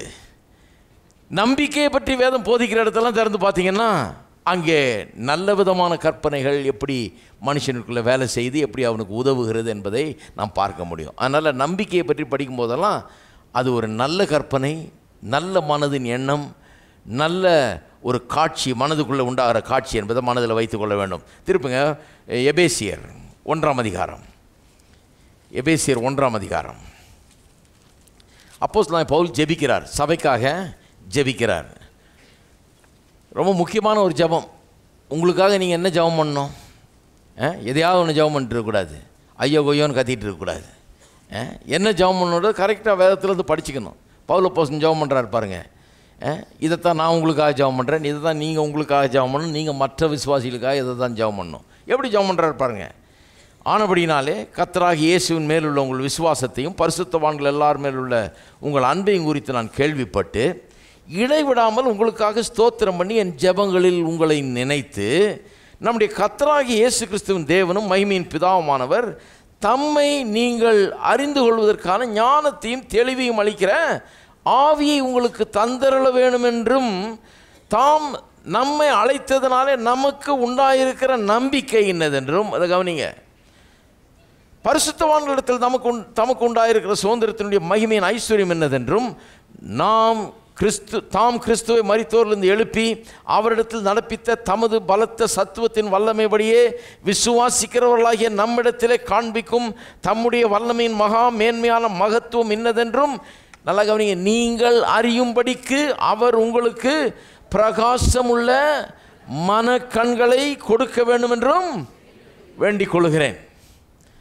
ஜெபம் பண்ணுறாரு. எதுக்காக ஜெபம் பண்ணுறாரு? கர்த்தாவே இதை தாரம் அதை தாரன்னு ஜெபம் பண்ணல. என்ன சொல்கிறாரு? கர்த்தாவே பிரகாசமுள்ள மனக்கண்கள், எல்லாம் சொல்லுங்கள், மனக்கண்கள். மனக்கண்கள்னா மனதில் ஒரு கண் இருக்குது, இந்த கண் ஓகே, ஆனால் இந்த கண்ணில் பார்க்கக்கூடிய விஷயத்தை பற்றி இங்கே சொல்ல, மனதில் இருக்கிற கண்களில் பார்க்கக்கூடிய விஷயத்தை பற்றி பேசுகிறாருங்க. அவர் என்ன சொல்கிறாரு? ஆண்டவரே மனக்கண்களில் இவர்கள் காணும்படியாக செய்யும். எதை காணும்படியாக செய்யும்? 3 காரியம் சொல்கிறார். ஒரு காரியத்தை தான் இன்றைக்கி சுட்டி காட்ட விரும்புகிறேன். இந்த 3 காரியத்தை பற்றியும் நான் எபேசியர் நிருபத்தை போதிக்கிற இடத்துல பேசியிருக்கேன். நான் இப்போ போய்த்து கொண்டு வருகிறோம் வசனமாக. செவ்வாய்க்கிழமை வந்து பேசிகிற கேட்காதவங்க உண்மையாகவே ஒரு காரியத்தை கோட்டை விடுறீங்க. வரவே முடியாது, என்னால் சான்ஸே இல்லை, செவ்வாய்க்கிழமை ஈவினிங் வரவே முடியாதுன்னா நிச்சயமாக நீங்கள் சிடி வாங்கி கேட்கணும். நான் சிடி விற்க முயற்சிக்கல, அந்த மாதிரிலாம் பண்ணுறதில்லை. நாங்கள் உங்களுக்காக சொல்கிறேன், அதை வாங்கி கேட்கணும். கேட்டால் தான் இதெல்லாம் புரிந்து கொள்ள முடியும். இதெல்லாம் லேசான காரியம் இல்லை. எத்தனையோ வாரங்கள் அதை போதிச்சிருக்கிறேன். மனக்கண்கள் பிரகாசம் அடைவது குறித்தும் எந்த 3 காரியங்கள், அந்த 3 காரியங்களை குறித்த விளக்கங்கள் எல்லாம் சொல்லியிருக்கேன். அதில் ஒரு காரியம்தான் இது, தாம் நம்மை அழைத்ததினாலே நமக்கு உண்டாயிருக்கிற நம்பிக்கை. 18ஆம் வசனம் இல்லையா? அதாவது இங்கிலீஷில் சிம்பிளாக நல்லா சொல்லியிருக்குது, the hope of our calling. அதாவது இப்படி சொல்லலாம், நாம் எதற்காக அழைக்கப்பட்டிருக்கிறோம், எதுக்காக நம்ம ரட்சிக்கப்பட்டிருக்கிறோம், கடவுள் நம்மளை என்ன ஆக்க விரும்புகிறார், நாம் எப்படி இருக்கணும்னு விரும்புகிறார், அதை குறித்த ஒரு நம்பிக்கை. அந்த நம்பிக்கை உடையவர்களாக இருக்கும்படியாக மனக்கண்கள் பிரகாசம் அடையணும். அப்போ நான் நம்பிக்கைனா என்ன, நம்பிக்கை உடையவர்களாக இருக்கிறதுனா என்ன, நம்ம எதற்காக அழைத்தார் என்பதை நம் மனக்கண்களிலே காண வேண்டும். இருக்கீங்களா? இன்னைக்கு கிறிஸ்தவர்களுடைய பிரச்சனை அதுதான். எதற்காக அவர்கள் அழைக்கப்பட்டார்கள் என்பதை இன்னும் காண ஆரம்பிக்கல. அவர்கள் மனக்கண்கள் சரியாக வேலை செய்யலை. அதுக்காக தான் ஜெபம் பண்ணுறார், பிரகாசமுள்ள மனக்கண்களை தாருங்கத்தாவே. எதுக்காக இவர்கள் அழைக்கப்பட்டார்கள், என்ன விதமான வாழ்க்கை இவர்களுக்காக வைத்திருக்கு, எப்படி வாழ வேணும் இவர்கள் என்பதை இவர்கள் அறிந்து கொள்ளும்படியாக மனக்கண்கள் பிரகாசம் அடைய வேணும். கிறிஸ்தவர்களுடைய பிரச்சனை இன்றைக்கி என்னென்னா, கடவுள் ஒன்றும் தரலைங்கிறது இல்லை. நிறைய பேர் பாருங்கள், கடவுளை புரிஞ்சுக்காமல் கண்ணீரும் கம்பளையுமா இருக்கிறாங்க. கத்தர்கிட்ட கூச்சல் போட வேண்டியது, கண்ணீர் விட வேண்டியது, கத்தர்கிட்ட மறியல் பண்ண வேண்டியது, உண்ணாவிரதம் இருக்க வேண்டியது, கத்தர் இப்படி அப்படி தான் கொடுப்பாரு அப்படின்னு. அதுக்கேற்ற மாதிரி சில ஆளுங்க என்ன சொல்லியிருக்காங்க, அழுது கேளு, நல்லா கண்ணீர் விட்டு கேளு, கதறி கேளு. கண்ணீர் எத்தனை பக்கெட் விட்ட நீ, கத்தர் உன் கண்ணீரெல்லாம் எண்ணி வச்சிருக்கிறாராக்கும், நீ எவ்வளோ கண்ணீர் விடுறியோ அவ்வளோ கேட்பாராக்கும் உன்னை. இப்படி லைனில் போயிடுறாங்க. இப்படி போகிறதுனால ஜனம் என்ன நினைக்கிறாங்க, கத்தர் வந்து ஒரு விடாக்கண்ணன் கொடாக்கண்ணன் மாதிரி உட்காந்துட்டு இருக்காரு, ஒன்றுத்தி கொடுக்குறது இல்லை, அவர் பாட்டுக்கு வச்சுக்கிட்டு தரமாட்டேன்னு உட்காந்துட்டு இருக்கிறாராக்கும். நம்ம வந்து கண்ணீர் விட்டு கதர்னா தான் தருவாராக்கும்னு நினச்சிட்டு இருக்கிறாங்க. இது வந்து ஒரு சின்ன பிள்ளைத்தனம் பாருங்கள். ஒரு சின்ன குழந்தைகளை பாருங்கள். சின்ன குழந்தைகள் வளர்ச்சி அடையாத நிலையில் சின்ன பேபிஸாக இருக்கும்போது அவங்களுக்கு வந்து ஏதாவது தேவைன்னா, ஒரு பசினா அவங்க வந்து கேட்க தெரியல, இன்னும் கேட்குறதுக்கு கற்றுக்கல. அப்பா அம்மா நம்மளை ரொம்ப நேசிக்கிறாங்க, என்ன வேணால் தருவாங்க நமக்கு. நமக்கு பசினா நமக்கு வேண்டியதுக்கும் மேலே தர்றதுக்கு அவங்க ரெடியாக இருக்கிறாங்கன்றலாம் புரியல. இன்னும் புரியாதனால அந்த குழந்தை என்ன பண்ணுது, பசி வந்தோடனே ஓடு கூச்சல் போடுது, 4 வீட்டை கூட்டுற மாதிரி. தெருவில் அந்த பக்கம் இருக்கவனு கேட்குது, பாவம் அந்த பிள்ளை அழுகுது, யாரும் பார்க்குறாங்களா, என்னத்த அப்பா அம்மானு அவங்க பேசுகிற அளவுக்கு இந்த குழந்தை ஒரு சீனை உண்டாக்குது பாருங்கள். ஓன்னு கத்துது, கத்தி கதறி கூச்சல். நைட்டு 12 மணிக்கு கத்த ஆரம்பிச்சிடும் ஓஹோன்னு. என்னன்னா ஒன்றும் இல்லை, பசி. இந்த பசியை சொல்ல தெரியல. நமக்கு பசின்னு தெரிஞ்சால் அப்பா அம்மா என்ன வேணால் செய்வாங்க நமக்காக. இல்லைன்னா போய் 12 மணிக்கு எவனா எழுப்பி கூட ஹோட்டலில் வாங்கிட்டு வருவாங்க அப்படின்றது தெரியல பாருங்கள். தெரியாமல் என்ன பண்ணுது, கத்துது. அது கத்துனா பால் கிடைக்கும் அப்படின்றது தான் தெரியுது. அதுக்கு கத்துனா அது கூட தெரியுமான்னு தெரியல. கத்துது, பால் கிடைச்சா பேசாமல் இருக்குது, அவ்வளோதான். அது நிறைய கிறிஸ்தவங்க அப்படி தான் இருக்கிறாங்க.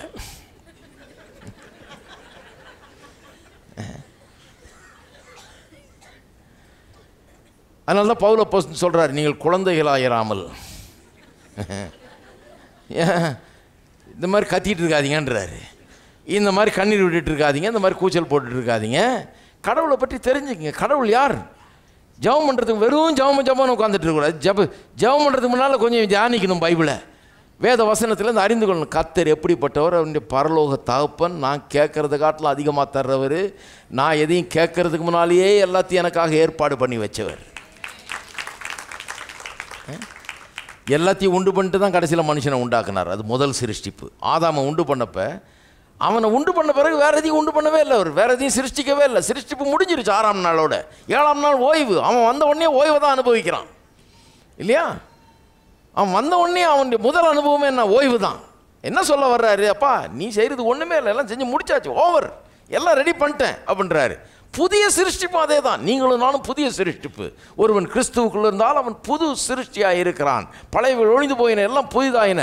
இந்த புதிய சிருஷ்டிப்பில் இந்த புதிய ஆதாம் அல்லது கடைசி ஆதாம், 2வது ஆதாம் என்று சொல்லப்படுகிற இயேசு கிறிஸ்து எப்படிப்பட்ட மீட்பை நமக்கு உண்டாக்கி இருக்கிறாரு. பழைய சிருஷ்டிப்பில் எல்லாத்தையும் உண்டாக்கிட்டு கடைசியாக மனுஷனை உண்டாக்குனது போல் இந்த புதிய சிருஷ்டிப்பில் கர்த்தர் முதல்ல நமக்கு வேண்டியது எல்லாத்தையும் உண்டாக்கி சிலுவையின் மூலமாக ஏற்படுத்திட்டு அப்புறம்தான் ஆவியானவர் விட்டு நம்மளை கூப்பிட்டுருக்காரு இந்த ரட்சிப்புக்குள்ளே.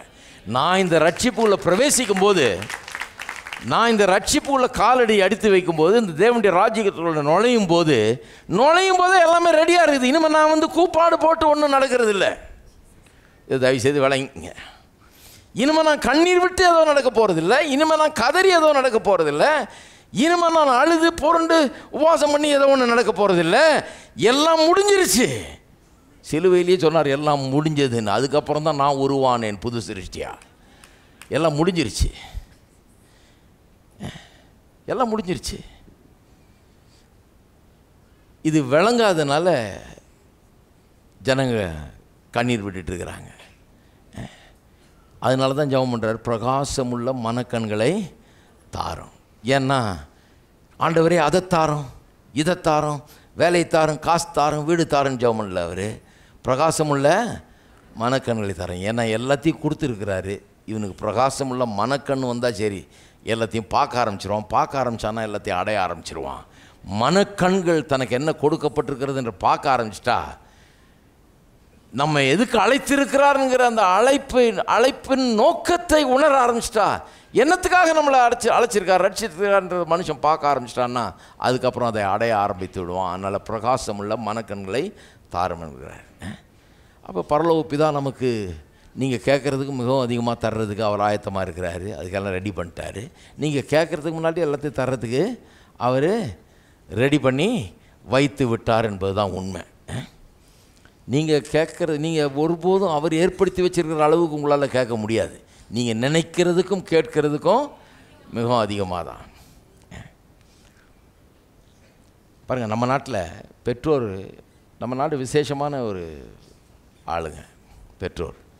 பிள்ளைகளுக்கு என்ன வேணால் செய்வாங்க, உயிரை கொடுப்பாங்க பெற்றோர். அவங்களுக்கு என்ன வீட்டையே விற்று படிக்க வைப்பாங்க. இந்த மாதிரிலாம் நம்ம நாட்டில் நடக்குது, எங்கேயும் நடக்காது. அதெல்லாம் போயிட்டு வந்துடுவாங்க. நம்ம நாட்டில் எது வேணால் பண்ணுவாங்க. பிள்ளைகளுக்கு என்ன பண்ணணுமோ எல்லாத்தையும் பண்ணுவாங்க. அப்படி பெற்றோர் இருக்கிறாங்க.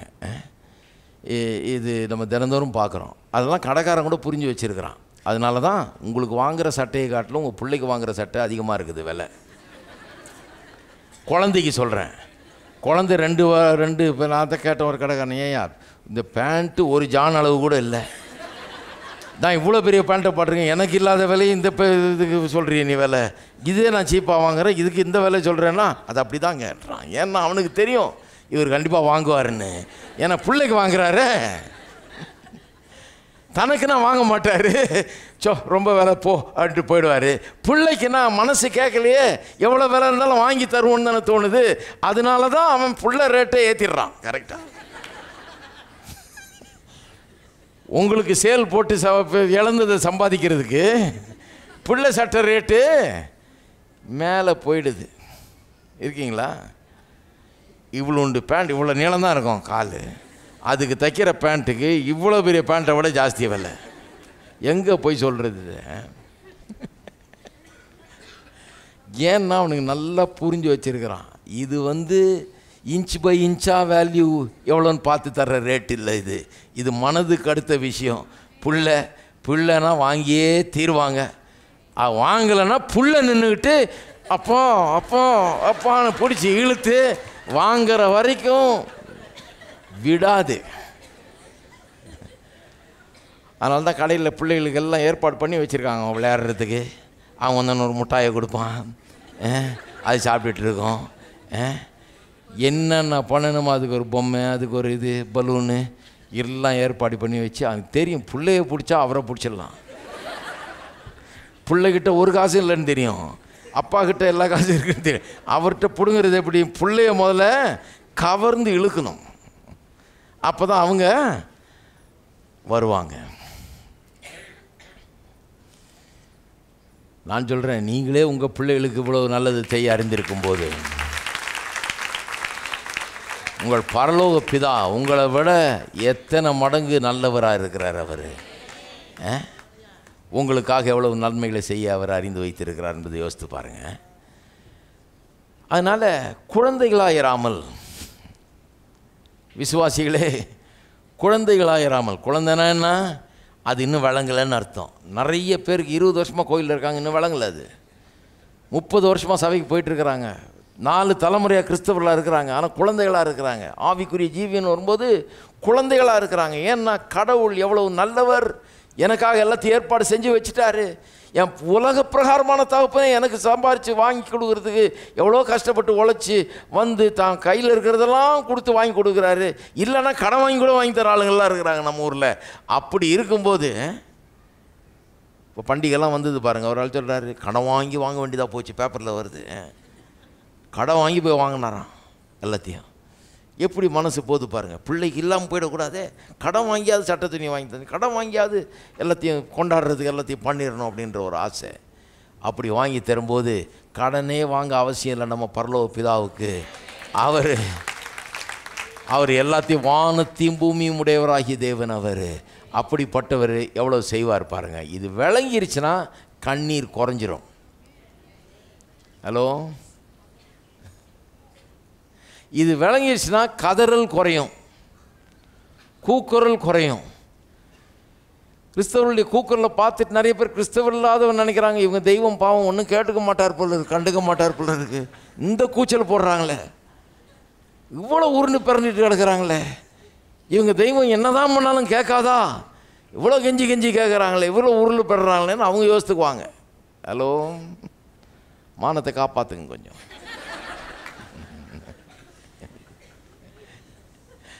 எங்கள் ஆண்டவருக்கு கேட்டால் உடனே தர்றவர், நான் கேட்கறதுக்கு முன்னாடியே தர்ற ஆயத்தமாக இருக்கிறவர்.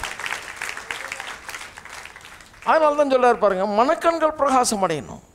ஏன்னா பிரச்சனை இதுதான், அவர் ஒன்றும் தரமாட்டார்ன்றது இல்லை, இங்கே விளங்கலைன்றது தான் பிரச்சனை.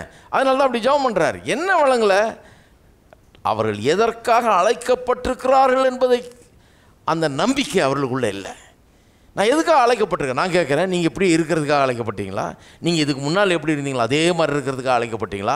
அதே பாவத்தில் உழந்துட்டு இருக்கிறதுக்காக, அதே ஃபெயிலியரில், அதே தோல்வியில் வாழ்ந்துட்டு இருக்கிறதுக்காக, அதே பாவத்தை ஜெயிக்க முடியாத ஒரு நிலை, தினந்தோறும் பாவம் செஞ்சுக்கிட்டு மோங்கோப்புறம் விழுந்துக்கிட்டு இருக்கிறதுக்காக ரட்சிக்கப்பட்டீர்களா? நீங்கள் அதே நிலையில் கிடக்கிறதுக்கா, அதே தரித்திரத்தில் கிடக்கிறதுக்கா, அதே தோல்வியில் கிடக்கிறதுக்கா, அதே சந்தோஷமில்லாத நிலையில் வாழ்கிறதுக்கா, அதே வாழ்க்கையில் தோல்விங்கிற நிலையிலே வாழ்கிறதுக்காகவா உங்களை ரட்சித்திருக்கிறார்? நான் சொல்லுகிறேன், நீங்கள் எதற்காக ரட்சிக்கப்பட்டீர்கள் என்பதை குறித்த நம்பிக்கையை நீங்கள் பெரும்படியாக மனக்கண்கள் பிரகாசம் அடையணும். எதுக்காக உங்களை ரட்சித்திருக்கார்? எதுக்காக சிலுவையில் மரித்தார், ரத்தம் சிந்தினார், உயிரோடு எழுந்தார்? உங்கள் பாவ சாபத்தெல்லாம் எதுக்கு அவர் ஏற்றுக்கொண்டார்? ஏன்னா உங்களுக்கு ஒரு புது வாழ்வை தரும்படியாக, உங்களுக்கு ஒரு புதிய எதிர்காலத்தை, வெற்றிகரமான எதிர்காலத்தை உண்டாக்க முடியாத அதெல்லாம் செய்தார். இருக்கீங்களா? அப்போ அதை பற்றி ஒரு காட்சி உள்ளே உண்டாயிடுச்சா? அந்த ஹோப்புனா என்ன, நம்பிக்கைனா என்ன?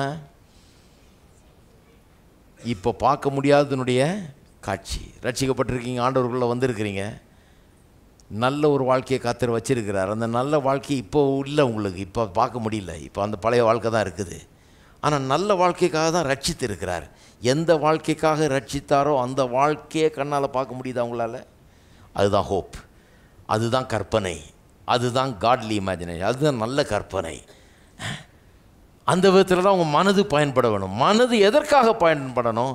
கடவுள் உங்களுக்காக வைத்திருக்கிற அந்த நல்ல வாழ்க்கையை நீங்கள் அந்த வாழ்க்கை உண்டாகும் முன்னாலேயே காண்பதற்காக தான் உங்களுக்கு மனம் கொடுக்கப்பட்டிருக்கிறது. அதுக்காக தான் மனம் கொடுக்கப்பட்டிருக்கிறது. சில வசனங்களை வாசிக்கிற பாருங்கள், அப்போ உங்களுக்கு இது இன்னும் தெளிவாகும். நீதிமொழிகள் 13ஆம் அதிகாரம் 12ஆம் வசனம். நீதிமொழிகள் 13:12. நெடுங்காலமாய் காத்திருக்குதல் இருதயத்தை இளைக்க பண்ணும். ஆங்கிலத்தில் எப்படி வருது? when hope deferred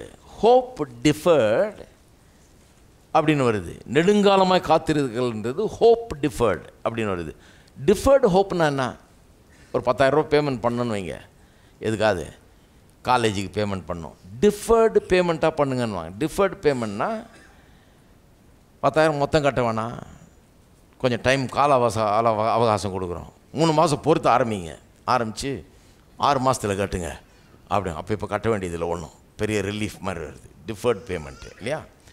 டிஃபர்ட்னா காலதாமதமாய் கட்டுவது, அதுதான் டிஃபர்டு பேமெண்ட்ன்றாங்க. அப்போ நாம் நம்பி இருக்கிற காரியம் டிஃபர்ட் ஆகும்போது அப்படின்னா என்ன அர்த்தம்? அது காலதாமதமாகும்போது, நான் எதையோ ஒன்று நம்பிக்கிட்டு இருக்கிறேன், வாழ்க்கை நல்லாகும் நம்பிக்கிட்டு இருக்கிறேன், நம்புகிற காரியம் இன்னும் நடக்கலை, இன்னும் வாய்க்கலை, காலதாமதமாகுது. காலதாமதம் ஆகும்போது நெடுங்காலமாய் காத்திருத்தல் இருதயத்தை இழைக்க பண்ணும். டிஃபர்டு, ஹோப்புன்ற வார்த்தை தான் உபயோகப்படுத்துது. டிஃபர்டு அப்படின்னு வருது. விரும்பினது வரும்போதோ ஜீவ விருட்சம் போல இருக்கும். அப்போ ஹோப்புக்கும் அந்த விரும்புகிறதுக்கும் உள்ள சம்பந்தம் என்னன்னு பாருங்கள். நீங்கள் எதையோ ஒன்று நம்பிக்கொண்டிருக்கிறீங்க, இப்படி ஆகணும்னு சொல்லி, இல்லையா? அதுதான் நீங்கள் விரும்புகிறது. ஹோப்பும் வாட் யூ டிசைர், நீங்கள் விரும்புகிறதும் ஒன்றே, ரெண்டு வேறு கிடையாது. எதை நம்பிக்கொண்டிருக்கிறீங்களோ அதைத்தான் நீங்கள் விரும்பி கொண்டிருக்கிறீர்கள். விரும்புகிறது தான் நம்பிக்கிட்டு இருக்கிறீங்க, நம்பிக்கிட்டு இருக்கிறது தான் விரும்பி கொண்டிருக்கிறீர்கள். நம்பிக்கொண்டிருக்கிறது காலதாமதமாகும்போது இருதயத்தை இழைக்க பண்ணுகிறது. விரும்பினது வரும்போது, அதாவது நம்பிக்கொண்டிருந்தது வரும்போது ஜீவ விருட்சம் போல இருக்கும். அப்போ நம்புகிறதையும் விரும்புகிறதையும் ஒரே அர்த்தத்தோடு இங்கே சொல்லப்பட்டிருக்கிறது என்றதை கவனிக்கணும். நம்புகிறதும் ஒன்று தான், விரும்புகிறதும் ஒன்று தான். விரும்புகிறது தான் நம்புறீங்க, நம்புறது தான் விரும்புகிறீங்க, அதனால தான் நம்பிக்கிட்டு இருக்கிறீங்க, அது நடக்கணும், இல்லையா? சரி, இந்த விருப்பத்தை குறித்து கொஞ்சம் வாசிப்போம். மார்க் எழுதின சுவிசேஷம் 11ஆம் அதிகாரம்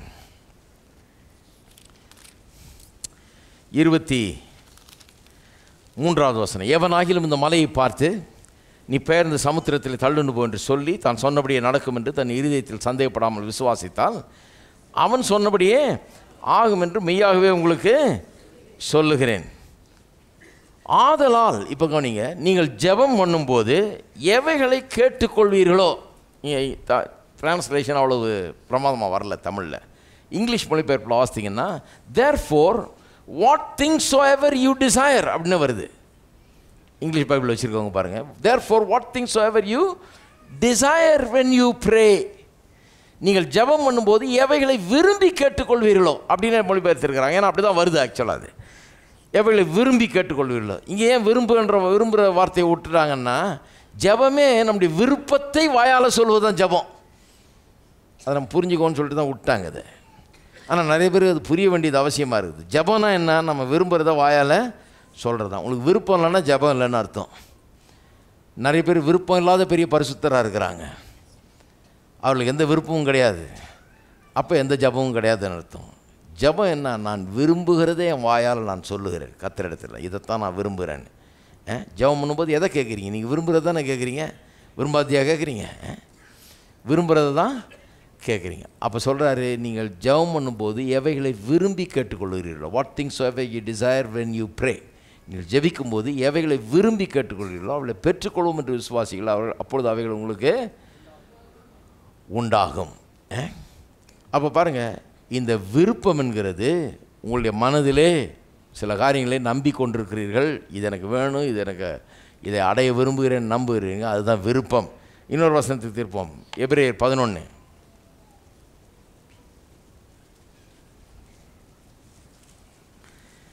எபிரேயர் 11:1.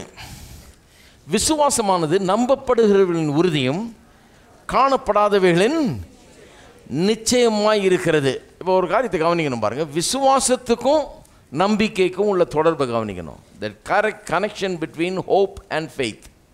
நிறைய பேருக்கு இது விளங்கவே மாட்டேங்குது. ஹோப்புக்கும் ஃபெய்த்துக்கும் ஒரு பெரிய கனெக்ஷன் இருக்குது. ஹோப் இல்லாமல் ஃபெய்த் இருக்க முடியாது, நம்பிக்கை இல்லாமல் விசுவாசம் இருக்க முடியாது.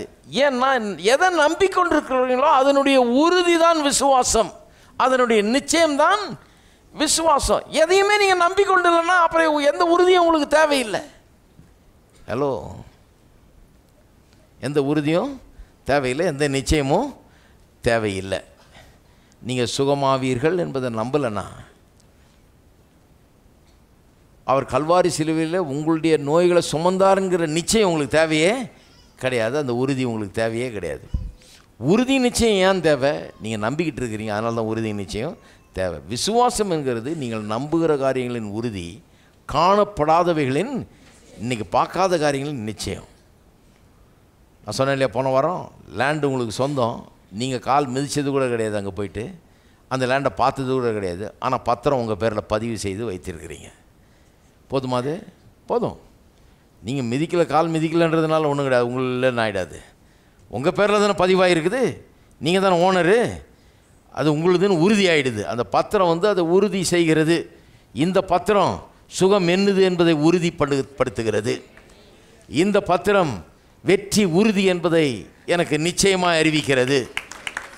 என்னுடைய நிச்சயம் இங்கேருந்து வருது, வசனத்திலேருந்து வருது. என்னுடைய நிச்சயம் எனக்கு தெரியும். என்னது நிச்சயம்? அது சுகம் என்னது, வெற்றி என்னது, ஜெயம் என்னது, வாழ்வு என்னது என்கிற நிச்சயம் எனக்கு இருக்குது. ஏன்னா அந்த நிச்சயம் எங்கேருந்து எனக்கு வந்து கிடைச்சிது? இந்த பத்திரத்தை வாசிச்சேன், இதில் என் பேர் இருக்குது. ஹலோ, ஏசு எனக்காக செஞ்சார், எனக்கு கிரயத்தை செலுத்தியிருக்கார். Price has been paid. பத்திரத்தில் முக்கியமான ஐட்டம் அதுதாங்க. ஹலோ, பத்திரம் வளன்னு கதையெல்லாம் எழுதிட்டு என்ன கிரயம் செலுத்தினாங்க, எப்படி கொடுக்கப்பட்டது இந்த காசுன்னு போடலைன்னா அதை கேட்பாங்க. முதல்ல பத்திரம் பதிவு செய்யும்போது என்ன கேட்குறாங்க? கிரயத்தை பெற்றுக்கொண்டீங்களா, காசை பெற்றுக்கொண்டீங்களா அப்படின்னு வச்சு யார் விற்றாங்களோ அவங்கள கேட்குறாங்க. கொடுத்தவர் கரெக்டாக கொடுத்துருக்கணும், இல்லைன்னா அங்கே பதிவு கஷ்டம். அந்த கொடுத்தார், கிரயம் செலுத்தப்பட்டு விட்டதுங்கிறது பத்திரத்தில் ரொம்ப முக்கியமான ஐட்டம். இந்த பத்திரத்தில் முக்கியமான ஐட்டம் என்ன? என்னுடைய பாவ சாபங்களெல்லாம் அவர் சுமந்து தீர்த்து விட்டார், அதற்குரிய கிரயத்தை செலுத்தி விட்டார். எனக்கு ஆசீர்வாதத்தை உண்டு பண்ணுவதற்காக என்னமெல்லாம் கிரயம் செலுத்தப்பட வேணுமோ எல்லாத்தையும் செலுத்தி முடித்து விட்டார் என்பதற்கு இந்த பத்திரம் ஆதாரமாக இருக்கிறது. இயேசுவின் ரத்தம் எனக்காக சிந்தப்பட்டிருக்கிறது, அவருடைய சரீரம் எனக்காக பிடிக்கப்பட்டிருக்கிறது. இது எனக்கு அது அத்தாட்சி அளிக்கிறது, அது எனக்கு அது உறுதியை அளிக்கிறது, நிச்சயத்தை எனக்கு கொடுக்கிறது. அப்போ பாருங்கள், நம்பிக்கிட்டு இருக்கிறேன். நான் ஏன் நம்பிக்கிட்டு இருக்கிறேன்? இது சொல்லுது அதுக்கான கிரயத்தை இவர் செலுத்திட்டாருன்னு, இல்லையா? நான் நம்பிக்கிட்டு இருக்கிறேன், இந்த நிலத்தை விற்று எனக்கு இவ்வளோ காசு வரும், அதை வச்சு நான் வீடு நம்பிக்கிட்டு இருக்கிறேன். நான் ஏன் நம்பிக்கிட்டு இருக்கிறேன்? இந்த பத்திரம் சொல்லுது இந்த லேண்டை நான் இடம் கிரையும் கொடுத்து வாங்கியிருக்கிறேன், இது எனக்கு சொந்தம்னு, எனக்கு அதை காசாக்க எனக்கு உரிமை உண்டு, அதிலிருந்து வருகிற நன்மைகளை அனுபவிக்க எனக்கு ரைட்ஸ் உண்டு, உரிமைகள் உண்டு என்பதை இந்த பத்திரம் எனக்கு சொல்லுகிறது. உறுதி வேணுமா? உறுதி இருக்குதா உங்களுக்கு? நிச்சயம் இருக்குதா? உறுதி நிச்சயம் எங்கேருந்து வருதுங்க? இங்கேருந்து வருது. அதனால தான் இதை படிக்க சொல்கிறோம். அதனால தான் வேதவாசனம் சொல்லுது, விசுவாசம் கேள்வியினால் வரும், கேள்வி தேவனுடைய வசனத்தினால் வரும். விசுவாசம் எங்கேருந்து வரப்போகுது? வசனத்தினால் தான் வர முடியும். ஏன்னா இங்கே தான் உறுதி இருக்குது, இங்கே தான் பேர் இருக்குது, இங்கே தான் என்ன கரையம் செலுத்தினாங்கன்னு இருக்குது, இங்கே தான் எப்போ எப்படி செஞ்சாங்க, என்ன பண்ணாங்க, எப்படி இது என்னுடையதாச்சுன்ற அந்த சரித்திரமே இங்கே தான் இருக்குது. எப்படி நான் கெட்டு போனேன், எப்படி நாசமாக போனேன், எப்படி இப்போ இயேசு வந்து என்னை மீட்டு கொண்டார், எப்படி எனக்காக ரத்தம் சிந்தப்பட்டது, எப்படி எனக்கு கரையம் செலுத்தி விட்டார், எப்படி அவர் மரித்தார், உயிரோடு எழுந்தார், இதெல்லாம் இந்த டீட்டெயில் தான் அந்த பத்திரத்தில் இருக்கிறது. ஹலோ, இதை வாசித்தா யாருமே என்னுடைய உரிமைகளை மறிக்க முடியாது. இது உறுதி, நிச்சயம். அப்போ பாருங்க, நம்பிக்கையும் விசுவாசமும் ஒன்றா வேலை செய்யுது. எதை நம்பிக்கொண்டிருக்கிறோமோ அதற்கான உறுதி தான் விசுவாசம். அப்போ ஒருத்தர் விசுவாசம் எனக்கு இருக்குதுன்னா அப்போ அதை ஏதோ நம்பிக்கொண்டிருக்கிறாருன்னு அர்த்தம். எதையோ நம்பிக்கிட்டு இருக்காரு. நான் விசுவாசிக்கிறேன், சுகத்தை நான் விசுவாசிக்கிறேன் அப்படின்னு சொன்னேன்னா அப்போ நான் சுகத்தை பெற்றுக்கொள்ள முடியாது நம்பி கொண்டிருக்கிறேன், இல்லையா?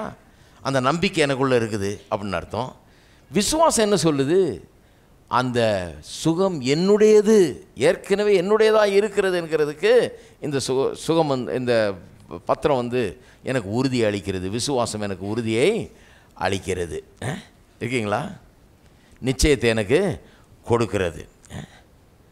அப்போ பாருங்கள், சில காரியங்களை நம்ம புரிந்து கொள்ள வேணும். இந்த நம்பிக்கையும் விசுவாசமும் எப்படி ஒன்றா வேலை செய்யுதுன்னு புரிந்து. நம்பிக்கை இருக்கும்போது இந்த நம்பிக்கை தான் விசுவாசத்தை ஊக்குவிக்கிறது. Motivates and activates faith. பாருங்கள், திருப்பவும் பாருங்கள், நீதிமொழிகள் 29 இது எப்படி சொன்னால் நல்லா விளங்கும். 29:18 வசனம்.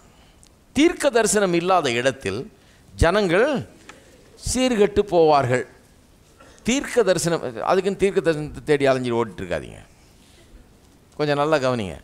தீர்க்க தரிசனம் இல்லாத இடத்தில் ஜனங்கள் சீர்கட்டு போவாங்கன்னு இருக்குது. ஒருத்தர் சொல்கிறாரு கிட்ட, தீர்க்க தரிசனத்தினாலேயே நிறைய பேர் சீர்கட்டுருக்குறாங்கய்யா, அது தெரியுமா உங்களுக்கு என்னாரு? கரெக்டு. ஏன்னா என்ன தீர்க்க தரிசனம் புரியல அவங்களுக்கு. இவங்க நினச்சிட்டு இருக்கிறாங்க இங்கே யார் யாரோ சொல்கிற தீர்க்க தரிசனம். அப்படி கிடையாது. தீர்க்க தரிசனம் இல்லாத இடத்தில் ஜனங்கள் சீர்கட்டு போகிறார்கள்னா இப்படி சொல்லியிருக்கு, ப்ரொஃபெட்டிக் விஷன். ப்ரொஃபெட்டிக் விஷன்னா என்ன? கர்த்தர் என்னை எதுக்காக அழைச்சிருக்கிறாரு, எனக்காக என்ன வச்சிருக்கிறாரு, நான் எதை அடைய வேணும் என்கிறதை குறித்த ஒரு தரிசனம், என்னுடைய வாழ்க்கையை குறித்த தரிசனம், என்னுடைய எதிர்காலத்தை குறித்த ஒரு தரிசனம். இது சும்மா அங்கங்கே போய் தீர்க்க தரிசனம் கேட்கறது இல்லை. என் வாழ்க்கையை குறித்த ஒரு தரிசனம். அது இல்லைன்னா சீர்கட்டு போயிடுறாங்களாம்.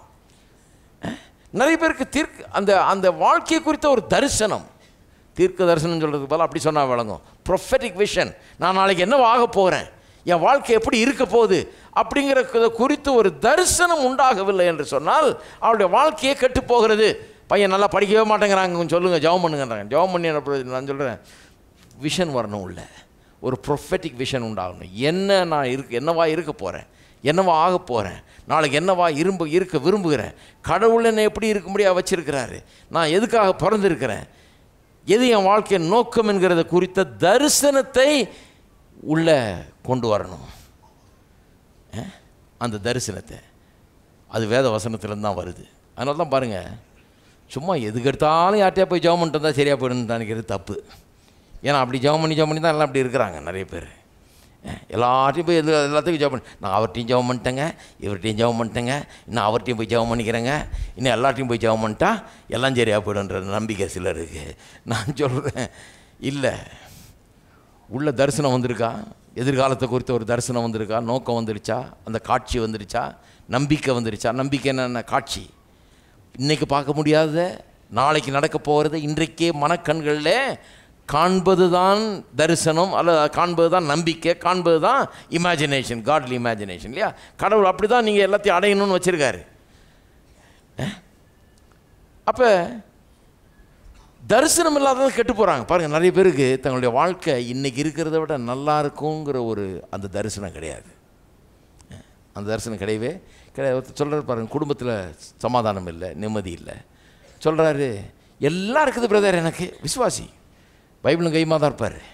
சொல்கிறார், எல்லாம் இருக்குது, கர்த்தருக்கு ஸ்தோத்திரம், எல்லாமே எனக்கு இருக்குது. ஆனால் ஒரே ஒரு கொடுப்பனை இல்லை, குடும்ப வாழ்க்கையில் ஒரு சந்தோஷம் இல்லை. 30 வருஷமாக கல்யாணம் பண்ணி ஏதோ போதுங்க, இப்படியே தள்ளிட வேண்டியது தான். என்ன, கடவுள் நமக்கு அதுக்கு கொடுக்கல, நம்ம கொடுப்பனை கொடுக்கல, நம்ம கடவுள் அது கொடுக்காமல் நம்மளுக்கு விட்டுட்டார், அவ்வளோதான். அப்புறம் சொல்கிறாரு, எனக்கு அட்வைஸு, நாம் எப்போவுமே அப்படி தான் எடுத்துக்கணும் பிரதர். நமக்கு கொடுப்பனை இல்லைன்னா அதை பற்றி வருத்தப்பட்டு பிரயோஜனம் இல்லை, நம்ம அதை ஏற்றுக்கொள்ளணும். இவ்வளோதான் நம்ம கடவுள் கொடுத்துருக்காரு, போ, இதோட இன்னொரு 20 வருஷம் தள்ள முடிஞ்சு போச்சு வாழ்க்கை அப்படின்னு ஏற்றுக்கிட்டோம்னா நம்ம அப்படியே காலம் தள்ளிடலாம். ஸ்தோத்திரம், பிரைஸ் தி லார்ட். போயிட்டு வரணும். எனக்கு அவர் பேசுறதுக்குள்ள தலைவலி ஆயிடுச்சு, எப்படா போவார்னு ஆயிடுச்சு. என்ன ஒரு ஆட்டிடியூடு பாருங்கள். பைபிளும் கையுமா இருக்கிறாரு, ஆனால் பைபிளை வாசிக்கிறாரான்னு தெரியல, அது வாசிக்கிறது புரியுதான்னு தெரியல, எதுக்காக பைபிள் கொடுக்கப்பட்டிருக்குன்னு தெரியல. இந்த பைபிளை ஒழுங்காக வாசித்தா இந்த உருப்படாத குடும்ப வாழ்க்கையை எப்படி உருப்பட வைக்கிறதுங்கிறது விளங்கும், அதை பற்றிய ஒரு தரிசனம் உண்டாகும். இந்த ஒழுங்காக இல்லாத மனைவியை நல்லா ஆக்குறது எப்படி, நம்மளை நல்லா ஆக்கிக்கிறது எப்படி, 2 சைடும் பார்க்கணும்ல. எல்லாத்தையும் நல்லா ஆக்கி, பிள்ளைகளை நல்லா ஆக்கி, எல்லாத்தையும் நல்லா ஆக்கி, நம்ம குடும்பத்தை எப்படி நல்லா ஆக்கி, எல்லாத்தையும் கோணலும் மாடலமாக இருக்கிறத எல்லாத்தையும் நேராக்கி, எப்படி செம்மையாக்கி, எப்படி கரெக்டாக வேண்டியது அப்படிங்கிறத பற்றி தரிசனம் எங்கேருந்து வரும்? இங்கேருந்து வரும். அதுக்கு தாங்க இது. சும்மா டெய்லி எந்திரிச்ச உடனே அப்படி சிலர் இப்படி மூடிக்குவாங்க, கண்ணை திறந்த உடனே பைபிளை பார்க்குறாங்களாம். எந்திரிச்ச உடனே கண்ணை மூடிட்டே வருவாங்க, பைபிளை தடைக்கிட்டு, பைபிள் எடுத்துகிட்டு கண்ணம்மா, ஏன்னா எடுத்தோடனே பைபிளை தான் பார்க்கணும். இப்படி பார்த்து பார்த்து பார்த்து ஒன்றும் நடக்கலை. கடைசியில் இப்போவாது கொஞ்சம் யோசித்து பார்க்கணும். இதெல்லாம் முக்கியமே கிடையாதுங்க. இதிலிருந்து உங்களுக்கு ஒரு காட்சி உண்டாக வேண்டும். உங்களுடைய குடும்பம் சந்தோஷம் உள்ளதா, சமாதானம் உள்ளதா, உருப்படாது இருக்கிற அந்த நிலை மாறி நல்ல உருப்படுற குடும்பமாக, அருமையான குடும்பமாக, நல்ல மகிழ்ச்சி மிக்க குடும்பமாக மாறுறதுக்கு வேண்டிய அந்த காட்சிகள் எல்லாம் இங்கே கொடுக்கப்பட்டிருக்கிறது. வார்த்தைகள்லாம் இங்கே இருக்குது இல்லைங்களா? அதுக்கு தான் இது வந்து ரிலீஜியஸாக ஏதோ வாசிட்டு போகிறதுக்கு இப்படியே பைபிளை தூக்கிட்டு போயிட்டு வர்றதுக்கு அல்ல. நிறைய பேருக்கு அப்படிப்பட்ட ஒரு தரிசனம் கிடையாது. தங்களுடைய வாழ்க்கை அப்படியே அந்த அன்ஹாப்பினஸ்லேயே, அந்த சந்தோஷம் இல்லாத நிலையிலே கழிக்கிறாங்க, அந்த சண்டையிலேயே வாழ்ந்துக்கிறாங்க, அந்த குடியிலே இருந்துக்கிறாங்க. ஏன் அப்படி குடிச்சிட்டே இருக்கிறாங்க, குடியிலே இருக்கிறாங்கன்னா இதை விட நல்லா இருக்க முடியும் அப்படின்ற எண்ணம் அவங்களுக்கு கிடையாது. அப்படின்ற ஒரு தரிசனம் வரல உள்ள. அட இது இல்லை வாழ்க்கை, வாழ்க்கைனா வேற ஒன்று, அது என்ன அற்புதமான வாழ்க்கை, அதுதான் வாழ்க்கை, அதுதான் எனக்கு வேணும், அதைத்தான் நான் விரும்புகிறேன், அதைத்தான் இங்கே வாசிக்கிறேன், அதுதான் எனக்கு வேணும். அது யாரும் இங்கேருந்து வரலையே அது. அதனால் அவங்க என்ன நினைக்கிறாங்க, நான் குடிக்கிறேங்க, எதிர் வீட்டுக்காரனும் குடிச்சிட்டு தான் இருக்கான், நான் பக்கத்து வீட்டுக்காரனும் குடிக்கிறான், நாங்கள் எல்லாம் ஒரு பார்ட்டி, எல்லாம் சேர்ந்து குடிப்போம். எல்லோரும் தான் குடிக்கிறாங்க. இந்த தப்பு செய்கிறோன்னு பாருங்கள்லாம், எல்லாம் செய்கிறது தானே நானும் செய்கிறேன், யாராவது செய்யாமல் இருக்கிறாங்களா? அவனுக்கு ஒரு ஆறுதல் அவனுக்கு. அது ஏன்னா இங்கே இருக்கிற ஆளுங்களோட இது கிடையாது, இங்கே இருக்கிற வேதத்தோட இயேசுவோட ஒரு தொடர்பு கிடையாது, என்னென்னு புரிஞ்சுக்கிறது கிடையாது. அதனால் வாழ்க்கை இதை விட நல்லா இருக்க முடியுன்ற அந்த நிலை கிடையாது. கடன் வாங்கிட்டு இருப்பாங்க, கடனை வாங்கிட்டே இருப்பாங்க, திருப்பி இன்னும் எப்படி கடன் வாங்குறது? இந்த ஏரியாவில் எங்கேயும் வாங்க முடியாது, இதை விட்டு பெரிய புது ஏரியாவில் ஆரம்பிக்கணும். ஏன்னா இந்த கடன் வாங்காத ஒரு வாழ்க்கை இருக்குது, கடன் வாங்காது இருப்பாய், கடன் கொடுக்குறவனாக இருப்பாய்னு ஒரு வாழ்க்கை இருக்குதுன்னு அவங்களுக்கு யாரும் சொல்லவும் இல்லை. கோயிலுக்கு போகிறாங்க, அங்கே யாரும் அதை பற்றி சொல்கிறது இல்லை. செத்தா மோட்சம் போவியா தான் சொல்லிட்டுருக்காங்க. இவர் எல்லா கடனையும் வாங்கி முடிச்சிடலாம், அப்போ தான் மோட்சம் போகிறதுக்குள்ள கரெக்டாக இருக்கும், வாங்கிட்டு ஒரேடியாக போயிடலான்னு பார்க்குறாரு. இப்படி இருக்கிறாங்க பாருங்கள். ஏன்னா தங்களுக்கு இதை விட நல்ல வாழ்க்கை ஒன்று உண்டாக முடியுங்கிற அந்த எண்ணமே கிடையாது, அந்த தரிசனம் வரல, ப்ரொஃபெட்டிக் விஷன் வரல. தன்னுடைய வாழ்க்கை, தன்னுடைய எதிர்காலம், இதை குறித்து இது எப்படி நல்லா மாறும், இன்றைக்கு இருக்கிற காரியங்கள்லாம் மாறி அருமையாக மாறுன்ற அந்த தரிசனம் உள்ளே வராதனால எந்த விதமான மாற்றமும் கிடையாது. அந்த விஷன் வராதனால ஃபெய்த்து வேலை செய்ய மாட்டேங்குது அங்கே கொண்டு போய் சேர்க்கறதுக்காக. ஹோப் வந்தால் தான் ஃபெய்த்து வர முடியும். ஹோப் இருக்கிறவனுக்கு தான் ஃபெய்த்து அவசியப்படுது, அவன் அங்கே கொண்டு போய் சேர்க்கறதுக்கு, ஹோப் பண்ணுற விஷயத்தை அடையிறதுக்கு ஃபெய்த் அவசியமாக இருக்கிறது. இதுதான் உண்மை. பாருங்கள், நிறைய பேர் அது வர்றதே இல்லை. பாருங்கள், அவங்க நினைக்கிறாங்க எல்லாம் அப்படி தானே வாழ்ந்துட்டுருக்காங்க, எல்லாம் தான் கடன் வாங்குறாங்க, எல்லாம் தான் கடனில் இருக்கிறாங்க, எல்லாம் தான் அப்படி தவிச்சிட்டு இருக்கிறாங்க, எல்லாம் தான் கஷ்டப்பட்டுட்டு இருக்கிறாங்க. இப்படி தான். எனக்கு தெரிஞ்ச ஒரு பிரசங்கர் இருக்கார், ஃப்ரெட் ப்ரைஸ்னார், சொல்லுவார், எனக்கு மறக்கவே முடியாது. நான் ஆதி காலத்தில் அவருடைய, நம்ம ஆரம்ப காலத்தில் அவருடைய இதை கேட்டேன் பாருங்கள். அவர் ஒரு லாஸ் ஏஞ்சலஸில் ஒரு ஸ்லம் ஏரியாவில் வச்சு நடத்திட்டு இருந்தார், கூட்டம் நடத்திட்டு இருந்தார். ஏழை, பரம ஏழை. அவர் காரை ஸ்டார்ட் பண்ணால் தெருவே வேடிக்கை பார்க்கன்றார், அந்த சத்தம் போடுமா தகரடப்பா மாதிரி காரு. அப்படி ஒரு கார் வச்சுக்கிட்டு ஊழியம் செஞ்சுட்டு இருந்தார். ரொம்ப கஷ்டப்பட்டு இருந்தாராம். Fridge empty, pocket empty, bank account empty. சொல்லுவார், எல்லாம் காலி, அக்கடான உட்காந்துக்கிட்டு இருப்பேன், ஒரு காசு இல்லாமல் உட்காந்துருப்பேன். என் நண்பர்கள் சக ஊழியர்கள்லாம் வருவாங்க, அங்கங்கே நான் ஊரில் இருக்கிறவங்கெல்லாம் வந்து, என்னப்பா ப்ரைஸ் எப்படி இருக்கிற அப்படின்னாங்க. இந்த மாதிரிப்பா ஒரே கஷ்டம், காசு இல்லை, ஒன்றும் இல்லை. அதுதானப்பா ஊழியம்னா, அதுதான், நாங்கள்லாம் அப்படி தான் இருக்கிறோம், கவலைப்படாத, இதுதான் ஊழியம் அப்படிம்பாங்க அப்படிங்கிறார். இவரும் அதை நம்பிக்கிட்டே இருந்திருக்கார் ரொம்ப நாளாக. அதுக்கப்புறம் தான் ஒரு மீட்டிங் போயிருக்கிறார். அங்கே அவர் தான் சொல்லியிருக்கிறாரு, தேவன் உன்னுடைய குறையெல்லாம் தம்முடைய மகிமையின் ஐஸ்வர்யத்தின்படி நிறைவாக்குவார்ன்னு இருக்குது. பாருங்க, பிரசங்கருக்கே விளங்கல பாருங்கள். அவருக்கே ஒரு ப்ரொஃபெட்டிக் விஷன் இல்லை, நாளைக்கு நான் எப்படி இருக்க முடியும்னு. அதிலிருந்து மாறி வாழ்க்கையே மாறி ஒரு பெரிய யூனிவர்சிட்டி, ஏற்கனவே கட்டி இருந்த யூனிவர்சிட்டியை விலைக்கு வாங்கிட்டார். எல்லா கட்டடம் எல்லாம் நிலத்தோடு சேர்ந்த கேஷ் கொடுத்து விலைக்கு வாங்கி டிவியில் போய் பிரசங்கம் பண்ணி ஆயிரக்கணக்கான மக்கள் அங்கே கூடுகிறார்கள், இது பண்ணுறாங்க. எப்படி மாறினார்? ஒரு ப்ரொஃபெட்டிக் விஷன். நான் அப்படி இருக்கணும்னு நான் கடவுள் என்ன விரும்புகிறார், இப்படி கிடக்கணும்னு இல்லை, அதுக்காக தான் என்னை ரட்சித்திருக்கிறார், இதுக்காக இல்லை. இது தோல்வி, அது வெற்றி, அதுதான் எனக்கு தேவைன்னு முடிவு பண்ணிட்டார். பாருங்கள், ஹோப் வந்துடுது. ஹோப் வந்தால் ஃபெய்த் வந்து வேலை செய்ய ஆரம்பிச்சிடும். கொண்டு போய் ஹோப் பண்ணுறதில் கொண்டு போய் சேர்த்து விட்டுரும். அது ஹோப் பண்ணுற காரியங்கள் நடக்க ஆரம்பித்து விடும். தெர்மோஸ்டாட் பற்றி சொன்னேன் இல்லையா முன்னே, அதை கொஞ்சம் விரிவாக்கி சொல்கிறேன் பாருங்கள், விளங்கும் நல்லா. மனம் வந்து தெர்மோமீட்டர் மாதிரி இருக்கக்கூடாது. தெர்மோமீட்டர்னா வாயில் வச்சுட்டு என்ன டெம்பரேச்சர்னு சொல்லும். நிறைய பேர் மனசை தெர்மோமீட்டர் மாதிரி யூஸ் பண்ணிருக்காங்க. டெய்லி எந்திரிச்சு உட்காந்துக்கிறது, எப்படிப்பா இருக்குது, ஒரு மாதிரி இருக்குது, இன்றைக்கி வேலைக்கு போக முடியாதுன்னு நினைக்கிறேன் நான். இந்த தெர்மோமீட்டர் வேலை செய்யுது. மைண்டு வந்து தெர்மோமீட்டர் மாதிரி அளவு பார்க்குது எப்படின்னு. ரீடிங் சொல்லுவாங்க அவங்க, எப்படி இருக்குது, இன்றைக்கி கொஞ்சம் பரவாயில்ல, சுமாராக இருக்குது. ஒரு ஆள் பாருங்கள், பெரிய அற்புதமாக சுகமானார். அந்த ஆள் எப்படி இருக்குன்னா சுமாராக இருக்குதுன்றார். என்ன கிராமத்தில் இப்படி பேசுவாங்க போல இருக்கு. எனக்கு அது விளங்கலை. சரி, சுமாராக இருக்குதுன்னு லேசாக சுகமாக இருக்குது போல இருக்கு சொல்கிறாரு அப்படின்னு நினச்சிட்டு இருந்தேன்.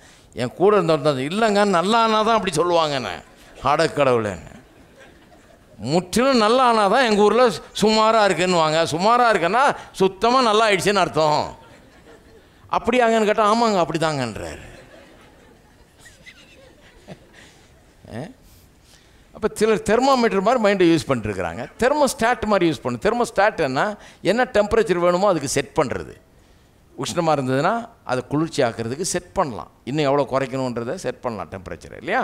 அதான் தெர்மோஸ்டாட். ஒரு ஆள் இதை பற்றியே தெரியாத ஆள், தெர்மோஸ்டாட்னா என்னென்னு தெரியாத ஆள் உள்ளே வர்றாருன்னு வைங்க. அவர் எங்கேயோ பாவம் கிராமத்துலேருந்து வர்றாரு, இந்த விஷயம்லாம் தெரியாது. வந்து நடந்து கிடந்து வந்து வேர்த்து விறுவிறுத்து வந்து உட்கார்றாரு. உள்ளே அவ்வளோ புழுக்கமாக இருக்குது. ஐயோ என்ன இப்படி இருக்குதே, நரகம் மாதிரி இருக்குது, புழுக்கையாக இருக்குதுன்னு சொல்லி உட்காந்துட்ருக்காரு. உட்காந்துட்டு இருக்கும்போது கூட்டம் ஆரம்பிக்கிற நேரம் வந்தோடனே இங்கே வந்து ஒருத்தர் வந்து தெர்மோஸ்டாட்டை என்னமோ பண்ணுறாரு. அவர் அதை பண்ணிட்டு போனோடனே கொஞ்ச நேரத்தில் ஏசி ஈஸியெல்லாம் ஆன் ஆகி ஒரே குழுன்னு நல்லா காற்று அருமையாக அடிக்குது. உடனே அவரை போய் கேட்குறாரு, என்னப்பா பண்ணது, என்னமோ பண்ணிய, ஒரே புழுக்கமாக இருந்தது, நீ அதை போய் தொட்ட உடனே அது வந்து நல்லா சில்லுன்னு ஆகிடுச்சே, என்ன பண்ணேன்னு கேட்குறாரு. அவர் சொல்கிறார், அது பேர் தெர்மோஸ்டாட்டுங்க. அங்கே வந்து எவ்வளோ குளிர்ச்சியாக வேணும்னு சொல்லி வைக்கலாம், அவ்வளோதான் அப்படின்னாராம். உடனே இவன் என்ன பண்ணியிருக்கான், போய் நேரம் அது எங்கே கிடைக்குன்னு கடையில் கிடைக்கும் இந்த முனையிலன்னொன்னே போய் தெர்மோஸ்டாட் ஒன்று கொடுன்னு வாங்கிட்டு அவர் ஊருக்கு போனாராம். ஊருக்கு போய் வீட்டில் தெர்மோஸ்டாட்டை தேவத்தில் மாட்டியிருக்கிறார். மாட்டிட்டு வீட்டில் எல்லாருக்கும் அனௌன்ஸ் பண்ணியிருக்காரு, இனிமேல் வீடு வந்து நல்லா குழுன்னு இருக்கும், பயப்படாதீங்க, புதுசாக ஒன்று கண்டுபிடிச்சிருக்காங்க, நான் கொண்டு வந்துருக்கிறேன், தெர்மோஸ்டாட்டை மாட்டி, பேர் தெர்மோஸ்டாட், இது வாங்கிட்டு வந்திருக்கிறேன், பார்த்துக்க, இது நல்லா வேலை செய்யும் பாரு அப்படின்னு சொல்லி போட்டு அப்போ அதை போய் தொட்டிருக்கிறாரு. தொட்டு காத்திருக்கிறாரு. காலையிலேருந்து ராத்திரி இருக்கும் ஒன்றும் வெயில் தான் அதிகமாகுது ஒழிய குளிர்ச்சி அதிகமாக ஆகலை. ஏன் அதிகமாகலை? ஒரு காரியம் புரியல பாருங்கள். அவர் என்ன நினச்சிட்டு இருக்கிறாரு, இந்த தெர்மோஸ்டாட்டை வாங்கி மாட்டினா எல்லாம் வேலை செஞ்சிடும், குளிர்ச்சி ஆகிடும்னு. இல்லை, இந்த தெர்மோஸ்டாட் வந்து இன்னொன்னோட கனெக்ட் ஆகிருக்குது. எதோட? இந்த செவுத்துக்கு பின்னால் பார்த்தீங்கன்னா அவ்வளோ பெரிய ரூம் இருக்குது பாருங்கள். நிறைய ஏசி மிஷின் வச்சுருக்குறாங்க. பெரிய பெரிய மிஷினுங்க இவ்வளோ பெருசுக்கு வச்சுருக்காங்க. லட்சக்கணக்கான ரூபா பூர்வமான மிஷினுங்க வச்சுருக்காங்க. அதோடு இந்த சின்ன தெர்மோஸ்டாட்டு கனெக்ட் ஆகிருக்குது. இதை போய் டெம்பரேச்சரு 27 இருக்கிறத 21ன்னு மாற்றினீங்கன்னா குளிர்ச்சி நல்லா ஆகும்.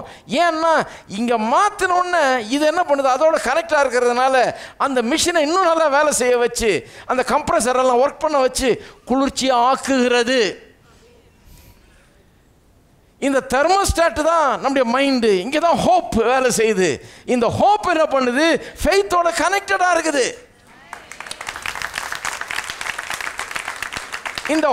இந்த ஹோப்புங்கிறது, நம்பிக்கைங்கிறது கோல் செட்டர். இங்கே தான் நான் எங்கே போகணும், எப்படி இருக்கணும், என்னவா என் வாழ்க்கை மாறணும், இன்னைக்கு இப்படி இருக்கிறேன், நாளைக்கு நான் அப்படி இருக்க போகிறேன், இது எனக்கு பிடிக்கல, அதுதான் எனக்கு வேணும், அப்படி இருக்க விரும்புகிறேன்ற கோலை என்னுடைய மனதிலே நான் செட் பண்ணுகிறேன். இது நம்பிக்கை. இந்த நம்பிக்கையை நான் செட் பண்ண உடனே, கோலை செட் பண்ண உடனே ஃபெய்த்து வேலை செய்ய ஆரம்பிச்சிருது. ஹலோ, இங்கே கோலை செட் பண்ணி பாருங்கள், ஃபெய்த்து வேலை செய்யும். பசங்களுக்கு உள்ள இந்த ஹோப்பு உண்டாக்கிடுங்க. ஹோப்பை உண்டாக்கணுன்னே நைட்டில் போய் பார்த்தீங்கன்னா அவன் லைட்டு போட்டு படிச்சுன்னு இருப்பான் ஒழுங்காக தூங்காமல். என்னப்பான்னு கேட்டால், நிறைய படிக்க வேண்டியது இருக்குது, காலையில் கொஞ்சம் 4 மணிக்கு எழுப்பிவிடு அப்படிம்பா. ஏன்? ஹோப் வந்துருச்சு. அதனால் இப்போ அதுக்கேற்ற கிரியும் வந்துருச்சு, ஃபெய்த் வந்துடுது. அவனை அங்கே கொண்டு போய் சேர்க்காம கூடாது. அது இந்த ஃபெய்த் வேலை செய்ய ஆரம்பிச்சிருச்சுன்னா அவன் எதை ஹோப் பண்ணிகிட்டு இருக்கிறானோ அதில் நிச்சயமாக அவனை கொண்டு போய் சேர்த்து விடாமல் விடவே விடாது. அப்போ நான் சொல்லுகிறேன், அந்த ஹோப் எங்கே வருது? உங்களுடைய மனதில் வருது. அந்த ஹோப் எங்கே உண்டாகிறது? உங்களுடைய எண்ணங்கள் உண்டாகிறது. அந்த ஹோப் எங்கே வருது? உங்களுடைய கற்பனையில் வருது. அந்த ஹோப் எதன் மூலமாக வருது? ஒரே ஒரு வசனம் வாசித்து முடிப்போம். நீதிமொழிகள் 15. விசுவாசம் எப்படி வருது? ரோமர் 10:17 சொல்லுது, விசுவாசம் கேள்வியினால் வரும், கேள்வி தேவனுடைய வசனத்தினால் வரும், இல்லையா? ஹோப் எப்படி வருதுன்னு பாருங்கள். ரோமர் 15:4. தேவ வசனத்தை கொஞ்சம் திறந்து வச்சுங்க நல்லா, ஏன்னா இது விட்டுறக்கூடாது. போகும்போது இதை கண்டிப்பாக எடுத்துகிட்டு போகணும். எப்படி வருது ஹோப்பு? ஏன்னா சொல்லிட்டேன் இல்லையா, ஹோப் வந்துருச்சுன்னா ஃபெய்த்து வேலை செய்ய ஆரம்பிச்சிடும். ஃபெய்த் வந்துருச்சுன்னா கண்டிப்பாக என்ன ஹோப் பண்ணுறீங்களோ அதை அடையாமல் விட மாட்டீர்கள். இப்படி தான் வேலை செய்யுது. இப்படி தான் கடவுள் உண்டாக்கிட்டார் நம்மளை. அதனால் இதெல்லாம் வேலை செய்யணும்.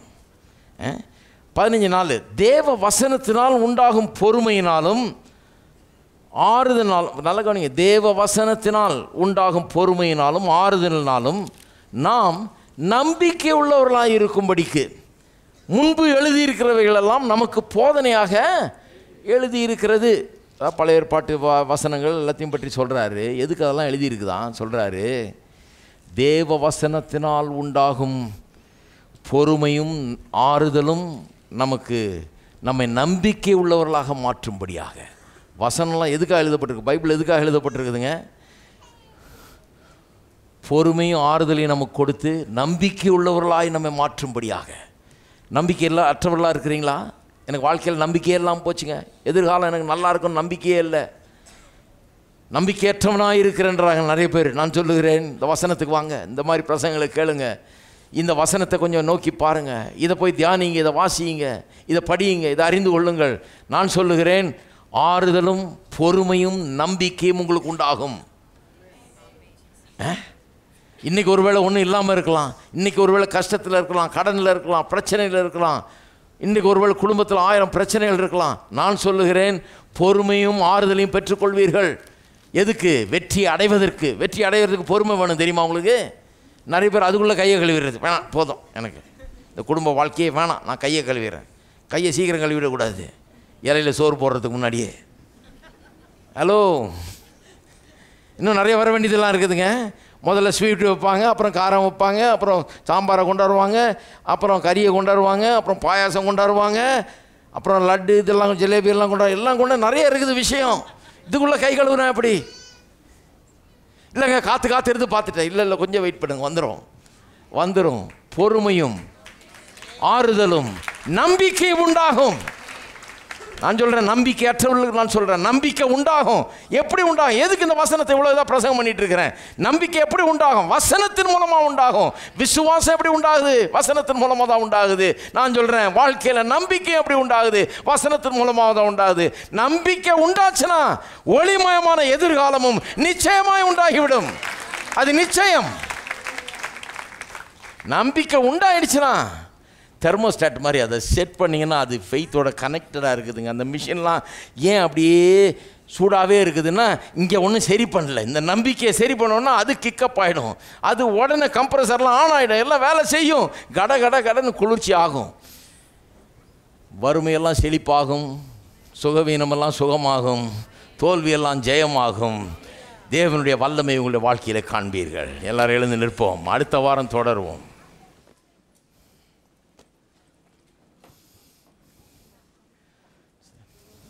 எல்லாரும் கரங்களை வைத்து கர்த்தரை ஸ்தோத்திரிப்போம். எங்கள் அன்பின் பிதாவே, கர்த்தராகிய இயேசுவின் நாமத்தில் வருகிறோம். கர்த்தாவே, நம்பிக்கையற்றவர்களுக்கு கர்த்தாவே நம்பிக்கையின் வார்த்தைகள் என்று கொடுத்தபடியால் உமக்கு ஸ்தோத்திரம்.